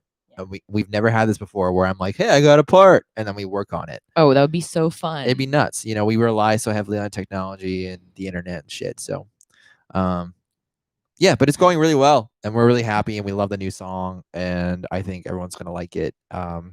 It's definitely a slow jam. Yeah. And Michael it's very just sad. Michael doesn't like to brag, but he does like everything in the band except for Not everything. write vocals and record the singing. Like he does it. Like he does everything. He's very talented. Like what someone said. What? But girls scream angry. What else make girl angry? Can I buy that flag and also a version of it with a wolf spider? Dude, fuck wolf spiders. You don't like wolf spiders? No, because when we lived in your parents' basement, they'd always fucking come out of the basement and come into our room and it'd scare me. We need to do more flags, and that would be a really good idea. We actually just did a shirt with a spider coming out of a mouth. But That he's would be not a cool wolf flag, spider. but He's not a wolf- tarantula. tarantula. So, but that would be really cool. I guess he's technically not a spider. I guess not. What tattooers are you really into right now? Just people locally. Tattoo. There's people online that you're always going, oh, like yeah, in but you know what? Australia and shit. The issue with it is that it's because I follow those accounts on Instagram that are like highlights of people around the world that are amazing, and then I just don't follow them because then my follower, like, I would be following only tattoo artists if I was, All Michael has on his, first of all, your whole Discover page is Haley Williams. Yeah, so, I don't know why. You know. I have no idea why. Do you? Do you not know? Maybe you're in love? No. She barely uses Instagram in the first place. It's Haley Williams and guitars. And actually recently Lots it's been a lot of Billie Eilish too. Billie Eilish, Haley Williams, butts and guitars and tattoos. My Discover page is makeup, drag queens, and Beyonce and Rihanna. Yeah. And butts. Lots of butts. Yeah. There you go. In the theme of everything's eventual, I also just learned not to worry about meeting the quote unquote timeline of what is a normal life. It's nice to not have to think about getting married or having children. Hell yeah, dude. Yeah, do whatever makes you happy, Fart that. Like, if we, someone in here said something kind of, comparison is the thief of joy. Yes. If you compare yourself to everyone else, then you'll feel like shit. And everyone else feels like shit too, and they're comparing themselves to you. One thing that really always made me feel a lot better about that kind of thing, I've never really felt those like family pressure things like that, like to go to school, have kids, get married, all that. But like when I first joined Iwabo, the guys in Iwabo were all like 5 years older than me, and they said they had just recently had their 10-year reunions at high school. So when we were all hanging out, they were just talking about that. And, Ricky was saying how he went to high school in Kansas. And when he went back to school for the 10-year reunion, he said he was like a little reluctant and intimidated because he, he was like going to see all these people that like he was like living on a fucking couch in California, busting his ass in between tours. And then he had all his friends from high school had like families and real jobs and stuff. And he said, and I think that your friend Jesse said the same thing when he went back to his reunion. But Ricky said that when the drinks were flowing and he started feeling like really self-conscious and like insecure, the other guys that had been talking to him about all their accomplishments all night, they pulled him aside, guys that had like big mansions and cars and like a big family and just their dream job and shit. And when they were all had drinks and stuff, they were all like, dude, I'm so fucking jealous of you. And Ricky was like, what? Like, you just get to do whatever you want.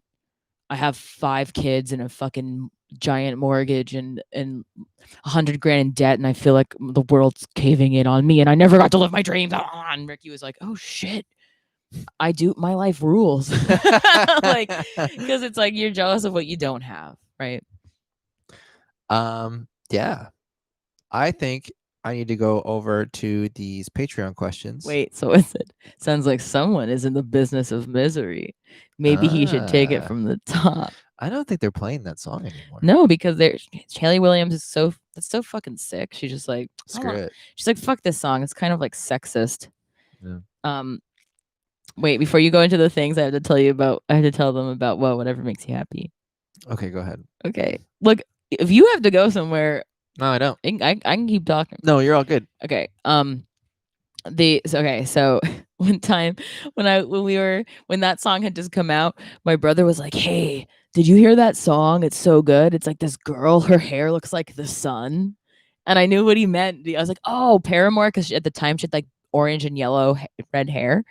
So he's like, her hair, it's this girl. She's really small. She's an amazing singer, and her hair is like the sun.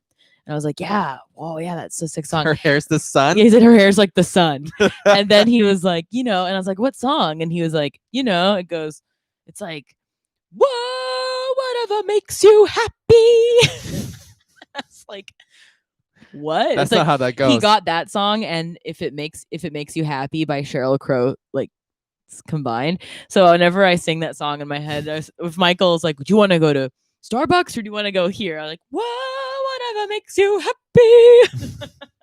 That's funny. So that's how that song goes in my head. All right, let's go through some Patreon questions. Shane White asks, Bill, I've been looking at ding walls and a 3-inch fan seems like a lot. What's it like? Bill says, it's very challenging, but it's worth it. Yeah, I did. I got his answer. It's very challenging, but it's worth it to be able to stay in tune when you play in a lower register. I would prefer something around 35 inches, but it's just not that realistic. I was gonna jokingly be like, "Let's FaceTime him and ask him." I already got on it. And from my experience too, I like it. I like the fan of it, and it doesn't seem too extreme. Bill does have some hand issues though. He's elderly. He's so elderly, so he says he has to. Actually, we put up a video about his tips and his tricks and stuff, his stretching that he does before he plays. But yeah, it's definitely something to get used to. But if you're playing really low register, like it's kind of necessary at this point. All right, Nick Westwood says, really basic question: who are your influences in music, film, books, and art? It's going to be 1 a.m. Monday in the UK when this kicks off, so I'll have to catch up after. Rule of nines is the absolute business. Oh, by the way, thank you. Thanks, Nick. Courtney, why don't you take that one? Books. You're a big Stephen King. Love buff. Stephen Yeah, you King. are. Love the visual. Love the vibe. Love the backstory on each character. Love the fleshing out. The Stand is one of the best books ever made. I also love the book A Confederacy of Dunces. I think the character Ignatius Riley is one of the best characters ever made. Nice. That one I've read a lot over and over. Still have it. And then any other books that have been inspiring? Nah, it's mainly just Stephen King books that are like, because I write about a lot of like very melancholy, like kind of disturbing horror, visual dark stuff. So Stephen King, very good for that. Movies, we love all the Ari Aster, like Hereditary, Midsummer shit. Yep. What else? Dark ass shit. I love the show Dark. The German show Dark. Very very inspiring to me visually, for how I write stuff. Like it's really inspired a lot of my writing. Music for me, honestly, like I keep on going back to new metal now. Like I've been on a big like System of a Down kick. I listen to Limp Bizkit a lot. Wes Borland is an incredible songwriter. I mean, it's just insane. Slipknot, early Slipknot. I don't know. I kind of feel us moving into certain influences from that, the droniness and the bounciness. Yeah. Yeah, I don't heaviness. Know. Yeah, I have a lot. I mean, I go through stages really. I mean, obviously everyone can tell when we came out with our first shit that I was just fucking obsessed with Tesseract. Obsessed. Like I spent a year and a half just obsessing over that band because I never got into them before. And Altered State changed so much for me, like just as a songwriter. And then slowly kind of started moving away from it. And I still love the band, but like it wasn't as big of an influence on my writing. I feel like we're getting a very Deftonesy, like Swerve City Deftones. Yeah, and now we're kind of, I mean, as a guitar player for myself too, I'm kind of realizing that simplicity is kind of necessary for certain songs. I mean, look at Holy Roller. We want to be Holy Roller is as bonehead as it could possibly it could be. Like, we and want people to love it. we want to have we want to have more like fun as far as just like playing being enjoyable and not so like Yeah, I'm over that. I'm like, so over that. so fucking over that. I spent so for much now. time in my music career just like sweating while I was playing because it was too many notes. And we're still gonna have complex songs. We're still gonna have songs that are like not easy to play, so to speak. But we're also gonna have ones that are, catchy and You know what? simple. I feel like our music is like people that are also musicy nerds that like just appreciate overall song composition and rhythmic complexity. They can tell that some of our stuff's complex. But then people that only like flashy noodling think that our music's boring. And those people are always gonna think that our music is boring. So, And I'm gonna always think that they suck my ass. Steven, out of your entire catalog, what song do you feel doesn't get the attention or recognition you wished it would? For me, I think it's Aphids. I feel like it's one of your sleeper tracks that doesn't get due attention. Well, that's very nice of you to say. I don't like that song. You know what? Let's Trustfall. let's break it down here. I feel like Trustfall should have been a bigger song. I always say Trustfall. Aphids is our least streamed song. Even 1016 has more streams than Aphids. Aphids is too long. It's crazy. I listened to that when I put the instrumental up on Patreon the other day. I listened to it all like with no vocal over top, and even just instrumentally. I was like, there is so much going on here. Oh It my sounds God. better with no vocals. Yeah, maybe. But I think definitely Trustfall was one that I had a lot of hope for, and then certain things kind of happened where the video didn't turn out the way we wanted, and it was our fault. It was our fault, and it was just something that didn't click. And I think the people that do like it really like it, and I'm happy for that. I wish it would have done better, but hey, maybe we can redesign it and we can bring it back. It's like 6 minutes long. Yeah, maybe we can like condense it. I don't know. We'll figure it out. But I love Trustfall. I think it's a really good song. We could do that as like a slow song. All right, Simon. Do you know of any tight Kemper profiles that are designed more towards 8-string guitars? I bought a couple of profile packs, but not yet found the one. Lately, I've been seeing YouTubers praise amp plugins more and more, STL, ML Sound Lab, Neural DSP, and I'm starting to wonder if I really should have bought my Kemper. What's your take on it? Do you have any recommendations? I can't make the live stream since it's 2 a.m. here in Sweden, but I'll watch it afterwards. Simon, get the Kemper pack. The Fortin Kemper pack. The Fortin. There are certain profiles on there that are definitely designed for 8 strings, like through and through. It's kind of mental. Like I have it. It sounds awesome. And 8 strings tuned that low, like to E and F and stuff. They're gonna sound a lot different than a 7 tuned that low as well. So that one in particular, that pack is the first one that comes to mind. The Omega pack as well is really, really good. And I don't think that you bought the wrong thing. I also have a Kemper and I still use the other plugins. I think they're just different tools for different jobs, really. Kemper is going to be more performance based. And the neural stuff and everything is great and all, but I use it purely because it's simple to use and I can just like have multiple plugins lined up on channels. And I can just click and arm each channel. So if I want like a delay thing, I can just click a button. If I want dotted eighth clean tone, I can click a button. And Kemper offers all of that anyways. And to be honest with you, like the Kemper stuff sounds sick when it's profiled the right way and you get the right ones. Also, the other one that I would recommend is the guy from Architects, Josh Middleton.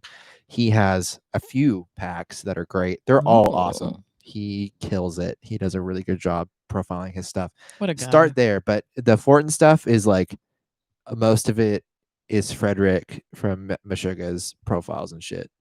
So check those out. I think you'll like them. An icon.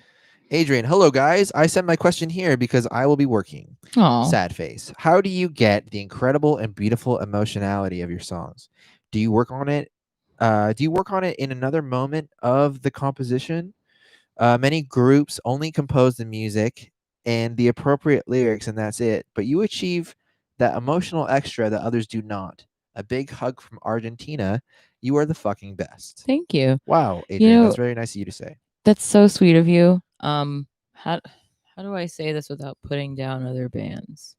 I think that whatever genre you want to call what we're a part of, like the prog technical type thing, I feel like everyone um I feel like the focus is so much on technicality and music, and it is not so much on other the other dimensions of what a song can be and about. And I feel like there's not a lot of feelings and thoughts explored in lyrics, and I feel like there's no vulnerability in lyrics. I feel like, like, not like, look, all my songs are like about the same shit. I'm not saying that they're all different and exciting, but it's like if I have to hear one more fucking song about like overcoming and shit, like I'm gonna pull my fucking hair out. You know what I mean? It's like all these people, all these bands, like they only know how to write about either like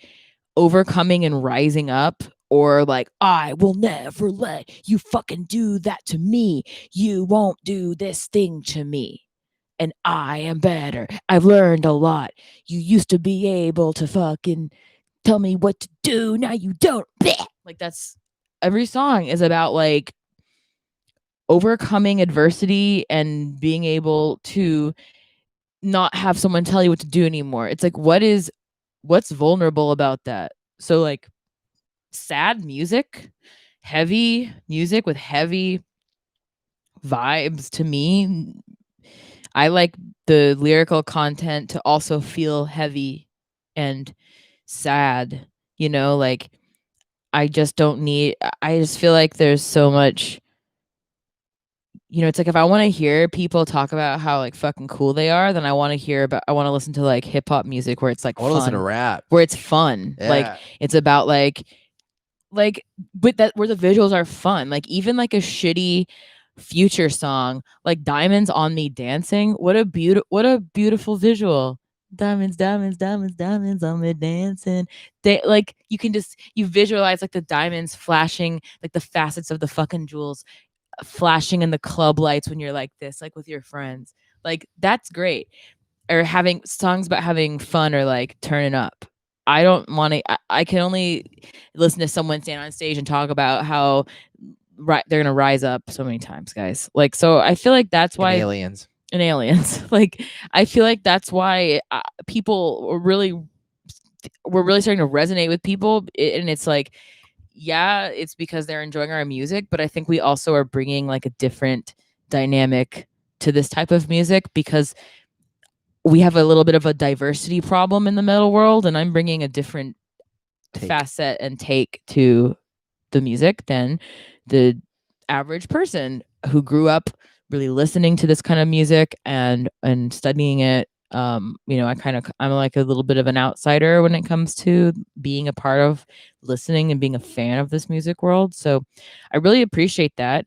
And I hope that, we continue to have people be a little bit more vulnerable in the metal world, because that's where I feel like things get really interesting.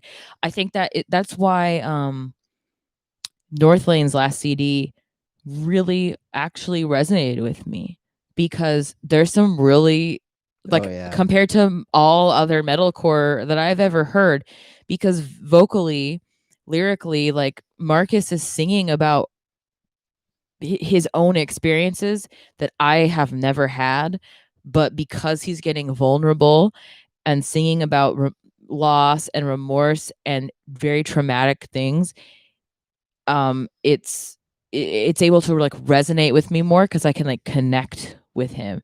So like that song 4D, that's like some of the most beautiful singing I've like ever heard. Someone just like me took the world away from you. That's gorgeous. Beautiful. That's an amazing album. I love that Yeah, album. so I feel, what I mean, like he let down some of the barriers of the bravado that there usually is in most metal, and he let us into his World. thoughts and his world. So like I like that. I was always really for sad or like melancholy, heavy, passionate shit. I've always enjoyed that, and that's why I love, even if it's not so literal, like Tesseract CD. What's the CD after Altered State Is it with Dan? dystopia? No, I think that's a The one song. with like hexes. Yeah. What's that called? I want to say dystopia. I could be wrong. No. Polaris? No. Polaris. There it is. Yeah. It's Polaris. Again, it's like he's speaking in a lot of metaphor, but you can feel the vulnerability in his voice. Oh yeah. Um and That's it's an like amazing album. no matter what he's saying, it's so beautiful. Like that the tourniquet song, the Yeah. hexes. No, what's Yeah. that one? Tourniquet. Turn it, and you know what I mean? Like that song, the words of that are so beautiful. Same with Hexes. That's an amazing Yeah, song like too. it's just like same with Loathe. Ooh. Like Two-way I can mirror. barely hear what they're saying. It's so like washed out in reverb, but like it's so beautiful and it resonates with me, Mm-hmm. even though I don't know what they're talking about. You know, and then I read the words and I'm like, this is fucking sick. Mm-hmm. But I've just always been more attracted to that than the powerful, like traditional fucking jump metalcore, you know? Like and I like to have those moments. I just like that's just not what I personally like to it doesn't make me feel like it, what the music feels like it should make me feel like. You know what I mean? See. But it's also just that's just what resonates with me. Mm-hmm. Question. Hopefully I didn't. Oh, this is Sean. Hopefully I didn't miss a discussion on this previously. What's up with Zev? He's the live drummer, but doesn't track for Spirit Box, right? Just curious. I'm a big ZR fan over here. I especially love the Zev Cam recordings from the latest tour. More of that, please. When we exit this apocalyptic hellscape of a pandemic and other assorted disasters, and touring resumes. Me too. Zev Yeah. came into our lives at a weird time. He very much did. I feel like we kind of touched base on that, but we haven't tracked drums ever for this band. It's all MIDI. It's all sample drums. Yeah, it would be fun. It would be sick to do real drums, but now, I mean, we were for a minute there, like, yeah, we're gonna do real drums, and then all this shit just keeps getting worse. So we're like, that's probably not gonna happen. So we're working together. But everyone like, just thinks that like music relationships happen in a vacuum. mm-hmm. The timeline is we had a guy that was like our drummer, and then he like last minute was like, oh, I can't actually do that, and tour. So we were like, all right, well, fuck me, I guess. And then we were like, hey, you know that fucking teenager that we're like obsessed with, who's a really good drummer? Let's ask him if he wants to try out. And then, you know, him trying out was like hilarious. He just learned the song in like an hour, like our hardest song. I was like, here you go. And so basically, like, the reality is it's like I've spent about 2.5 weeks with Zev in my life. And then our tour got canceled. And before all that, we were like, Zev, come out and hang out with us when we record our album in April. And you can like be a part of it. And we'll fucking love hanging out with you, blah, blah.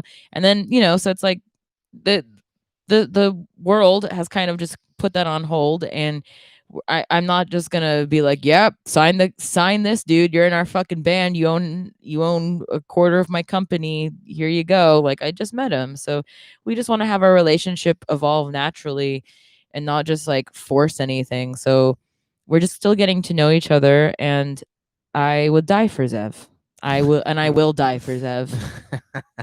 I'm planning on dying for Zev, and I just love him, and but you and I'm saying it's like we're dating. Like we're not talking to any other drummers. I have no desire to hang out with any other drummers. He is number one. He is the coolest in the world. He is my sweet angel who is young enough to be my son, and I love him.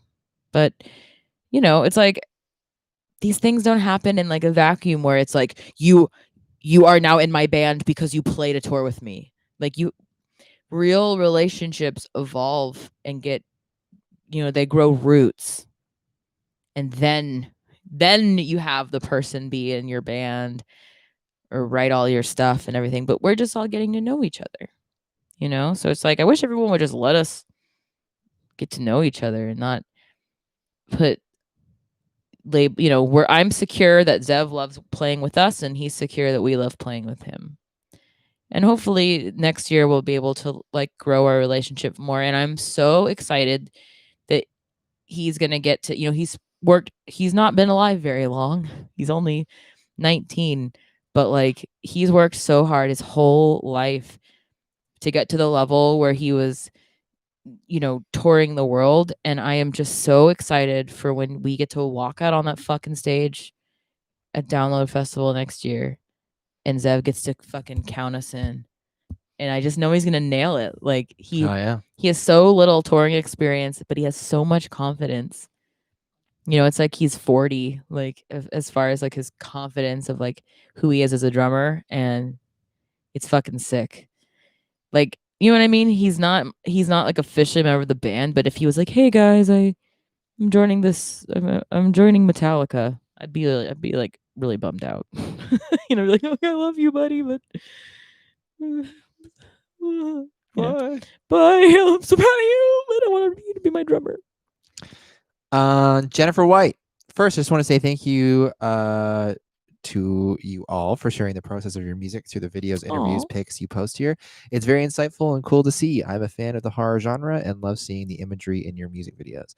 My question is, what are some other horror movies, books, stories that inspire you that could potentially be used in future productions of your songs? That's a great question. Thanks for all the kind words, Jennifer. Yeah. I don't know, honey. What do you think? Well, a lot of the stuff that we do, like for production of songs and everything, a lot of the time will be, if we're gonna go creepy with it, if we're gonna be weird, like we'll throw in an actual spirit box, we'll throw in EVP recordings, we'll switch it up. I've been really obsessed with all like the sound design of like The Ring, of like the American Ooh, version of The Ring. yeah, there's a lot of good All like stuff the in there. cricket noises and shit. I really want to cicadas and like frog noises, like all like the water noises. Um, that visually and then auditory, like the when they're on the ferry, like all the creaky noises of the ferry and Yeah, like the horse, all that weird ass that part is disturbing, not just because of like jumpy scary stuff, but like all the weird sounds like that and like the grudge. It's like a lot of cool shit like that. Love it for me. yeah, I love just like kind of subtle, creepy layers and everything. Um, and I think that if we were going to do any, I don't know, if we were going to stray from what we were normally doing, maybe we would like stretch sounds and do weird stuff. We actually, on this new song, we did experiment with that. We did a Yeah, stretched vocal at the end of it, where it sounds like you're kind of being sucked into like the Matrix like almost. how the end of Mara 3 is. Yeah, yeah. But I want to get weird with it, and Get a little freaky, a get a lot little of the time kooky. when we were coming up with that stuff, even for the first record, like because I guess this month is our 3rd-year anniversary of that EP On the on the 27th. 27th, which is really cool.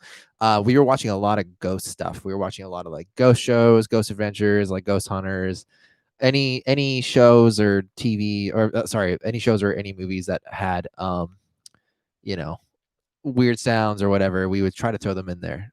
Even if you couldn't put a finger on what it was.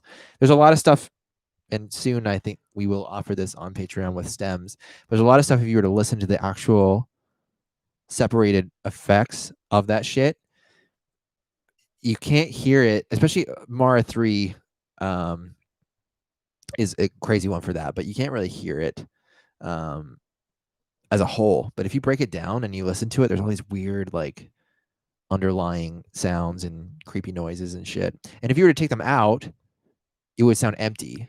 You know what I mean? So Yeah.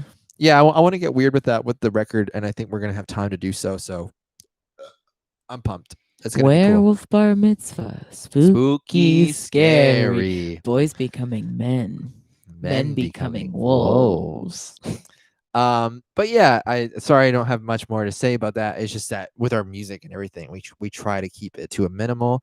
But I think we're probably gonna make some stuff a lot creepier on this new shit on the new record.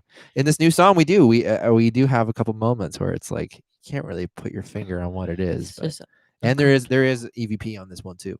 yeah. There is in the beginning and at the end. So pretty neato. Midgar777. I've noticed some references to Midsummer in the Holy Roller and Blessed Be music videos, so I'm assuming you guys are horror movie fans. What are some of your favorite creepy movies? Perhaps some good recommendations for Halloween. Thanks and keep doing what you're doing. We kind of went over the horror movie stuff, but I will go over those particular music videos. They actually, I don't know. What do you want to say? Well, we saw. I didn't see Midsummer till after we filmed it? we made Blessed Be, Yeah.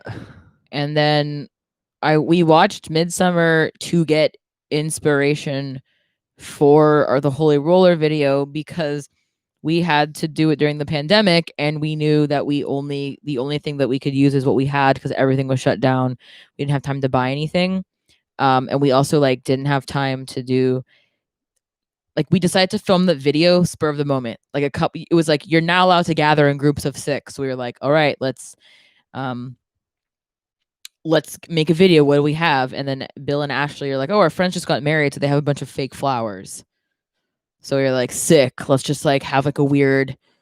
So if I was inspired by Midsummer, I was more like inspired by the trailer for Midsummer than you know what I mean? Like I don't mean to say that I wasn't that we weren't like inspired by it, but it just kind of was a coincidence. You know what I mean? A coinky The dink. only thing that has anything to do with Midsummer is just that there's flowers. So like if we didn't have the free wedding flowers, we wouldn't have had flowers in the video. You know what I mean? That's it. Nothing else about it is midsummery. It's more inspired by the aesthetic of Midsummer being very brightly lit, like kind of acid trippy more so than the flowers. But Yeah. I'm a girl and I was dancing around twirling, so therefore How could you?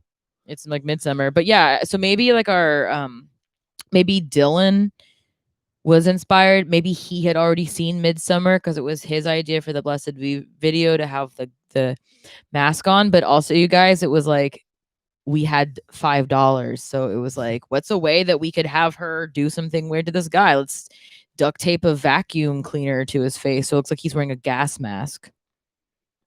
There you go. We really did duct tape the vacuum cleaner nozzle to his face. He had to sit there like that. The poor guy. Sebastian writes, I am such a fan of your guitar and bass sound. Have you ever considered releasing a Kemper pack? I am sure a lot of people would be interested. I won't be able to see the Q&A live. I will watch it later though. Sebastian, that's very kind of you to say. Hello, Sebastian. I would love to. Now, I don't know how I would go about doing that and who would be down to do it for me and with me, but that is a goal of mine and I would love to have my own pack. So maybe in the future that will happen. And I would also love to work with Neural DSP in any shape or form or anything like that.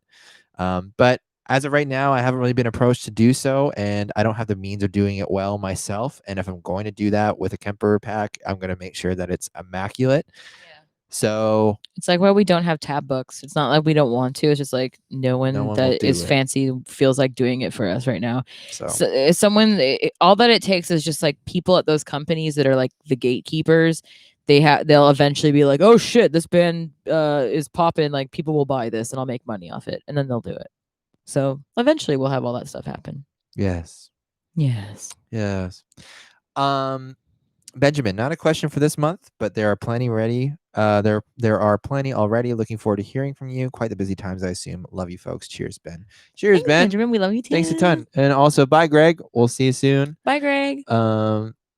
Thanks for being here and hanging out with us, and I'll get that info to you ASAP. And the last question on Patreon, AJ writes, I'm a huge fan of Doom and Doom Eternal. And I wanted to ask if you guys were fans of Mick Gordon. I think it would be so epic to hear Courtney write some lyrics and hear and scream over The Only Thing the Fear Is You. Love you guys. Love you too. Yeah, thanks, AJ. I respect him as a composer, and I think what he's done for the Doom franchise is great. And it's sick that they went the route of having a modern metal dude write their shit, and now he's working with Bring Me, It's or I very should say big Bring Me is working with him, for and our that's really whole cool. genre. That's like a huge win for like the metal genre. Huge win, and I think it definitely played a role in a lot of people being like, man, this soundtrack is banging. It's so cool. And it probably made people go down a wormhole figuring out who it was and what the sound was and blah blah blah. So it's cool. Yeah, I've never really listened to any of that stuff, but when I hear it, I'm like, ooh, this is fucking sick. Yeah, but yeah, I think he's great. I think he's very very good at what he does. He's a smart dude, and I'm stoked to hear him working with Bring Me, and I think that's a great combination. It's awesome. Sickening, sickening, sickening, sickening. So yeah, that's it, guys. I'll go over just really quick to see if there's any. Gamers right up. Ooh, Alien is insane. That's a good one. Mm-hmm. That's actually very inspiring for soundscape stuff too. I think. Oh, he's talking about the Northlane record. Oh, I'm Alien. talking about the movie. The Like movie. that. The sounds in that are fucking sick. Yeah. I think that's it, guys. I think we covered everything. The movie Crimson Peak was inspiring to me visually. Just an okay movie, but very nice to look at. Well, that's good to know. We'll check that out too. I just Michael. What? Okay, so Michael just noticed that. Oh no, I was just asking if So Michael, our manager, just posted a nice picture of me on our Instagram. Mhm. I was just seeing if it was him. He did it. Yeah, like he did. He just did it. He's like, yeah, I just wanted to post a pretty picture because we've posted so many graphics, and so and then he joked like, "'Twas not a hack," and then Bill just made this picture and he said the hacker, and Bill just made a Photoshop our picture, and he photoshopped our manager's face. Who is that guy? Why is Google he image shirtless? search something stupid. Why is that guy shirtless? Couple things before we go. So the hacker. the Hexor. So first off, you may have noticed we have a TikTok now. Oh yeah, follow it. Follow it. It's just gonna be everything you've already seen. Maybe we might do something different. I don't know, but just follow it. Whatever. We're experimenting. We're seeing what happens. I love TikTok, you guys. Secondly, I'm a huge TikTok fan. Huge TikTok. I lurk. Oh, and it asks any future plans for Spaghetti. I don't know yet. Maybe it's kind of all over the place in that state that we posted it. We would have to condense it down and figure it out. But I really like the there's some good moments. The chorus and like I guess you'd call it the pre-chorus. Yeah, I didn't realize that the one that we put up was the Mikey drum one where he just went nuts on it, and there's some parts that are just like what's going on. But yeah, we might work on that. Yeah, that actually fun fact, the drums on that are Mikey from Iwabo. Yeah, Mikey worked with us for a little while. Yeah, on some stuff. We were back in the day when we were just starting out. And another thing, I can't tell you what Bill is up to. I can't tell you what Bill is making for you guys, but what he has asked is if you guys have any questions for Bill, to put them in the Discord. What do you mean you can't say what he has asked me specifically not to tell anyone what his video series is. So he doesn't want to give away the surprise, but what I will say is none of you will be able to guess what it is, and I don't think he's actually going to do it. No, I think that he's going to give up after 3 days, and his wife is going to be like, "What are you doing?" Yeah, she's going to be like, "No, I don't want you to do this challenge. It's stupid." And it's not even a challenge. It's just something that he has come up with that he needs to do. So yeah, no one asked him to do it, and no one wants him to do it. But he's doing it. But he's just doing it. So if you I asked him. He said, "Let them know about the fact that I'm doing something, but I need questions." And I said, "Do you want questions directed at what you're going to be doing?" And he said, "No, just general questions." So none of this makes sense, and it's not going to work. But if you have questions for Bill that you want answered, he will be answering them in this series that has no relation to your questions whatsoever. So please put them in the Discord. You know what? It makes him feel productive. Let him fucking do it. It's a piece of content I don't have to make and Michael doesn't have to make. I'm stoked. I'm really excited to see it. I'm excited to see how far he gets, and I think you're all gonna really enjoy it. Today, my Bill sent me a picture of like a $2,000 Pikachu purse from like Longchamp. You know, he's like, and he was like, I want to buy this. Maybe I'll buy it for myself for Christmas. Ben says, my question for Bill is simple. Why? That's literally our only question for Bill ever. Yeah, because I didn't ask him to do it. He emailed me a treatment. Oh yeah, when Say, you and I'll unveil this later, but it's a detailed, not even an explanation of just like it's just everything that he's going to do, where he's going to do it, how long he has, other parts of the video that will, you know. You guys, when we do like we have like a casual band meeting, like Bill will email us after like an hour later with like the meeting minutes. You know, like when you're at a staff meeting with pie charts, and graphs about how we're going to like achieve. Yeah. So we'll be like, okay, what we have coming up? Like we have a flow music sheets. video, we have all this stuff, and then we'll hang up. Hour later, we'll get an email with graphs being like, okay, how we're going to accomplish a music video, and the pie chart will be like 50% flying, 25% performing in the video, 10% eating, like just stuff like Shitting, that. Farting. There was one we saw, an old thing from recently where he did like a flow sheet that was like, make songs. Yeah, it was like a bar Jason graph gives us money with like what could happen as From time last progressed, and like none of it made sense. But yeah, so anyways, he's very entertaining. is he gonna have someone throw pineapple pizza at him while he's answering questions? He could. There's a word in there. There's a word in there that you said that's Ben says, so he wrote like a frame by frame description. Yeah, he did. It's the whole thing's mapped out. I don't know why he's doing it. Today, Michael's like, do you want to see Bill's treatment? And I said, no. So I'm excited. I'm excited to see everything. I'll look at it later. And if you have questions, general questions for Bill while this is happening, just throw them in the Discord. And we'll get him to do more of his tattoo tour for next month. Yeah. That's very funny. We will have vlogs coming up for the music video. I have my wig vlog. I'm wearing wigs in the video, maybe if I can get them looking good. So I will show you. I'll walk you guys through how I do that. We'll film at, Ashley's doing my makeup for the videos. We're flying to Saskatoon, so we're gonna film that. So we have a lot of cool shit for you for November when we're done the video, because that's where Patreon's actually gonna be fun. Is that it's kind of like when we were making Holy Roller, like you guys got to see so much shit before before the song ever came out. So it's going to be the same with this video. We're flying to Saskatoon. We rented a house, rented a car. The city itself is very, very tiny. We're staying like 5 minutes away from the airport, which evidently is 5 minutes away from everything. It's very cold. And it's going to be very cold. It's going to be, Dylan told me that he just shot a video 8 hours outside the other day in Moose Jaw, which is pretty close by, I guess. And it was like negative 25 all day. So we're excited. And Saskatoon. Anyways, guys, this has been a lot of fun. This was a long one this month. I count this as a normal size. 3 hours is long. Oh. Well, I've been proven wrong. Look how shiny my face is compared to your face. Yeah. You do have a shiny face. Do this. My forehead's shiny enough.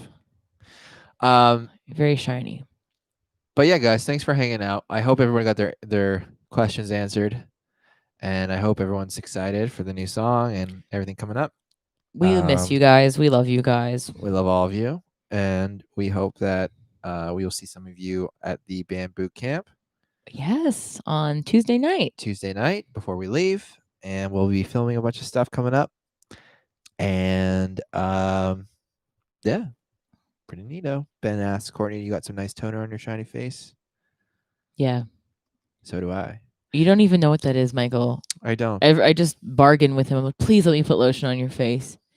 Don't you want to look youthful? I was like, no. You're a celebrity. I'm the biggest F-list celebrity you'll ever see. He hates moisture. And moisture is the essence of water. He fucking hates moisture. All right, guys. We'll see y'all soon. Bye, you guys. Bye, friends. Thanks for hanging out.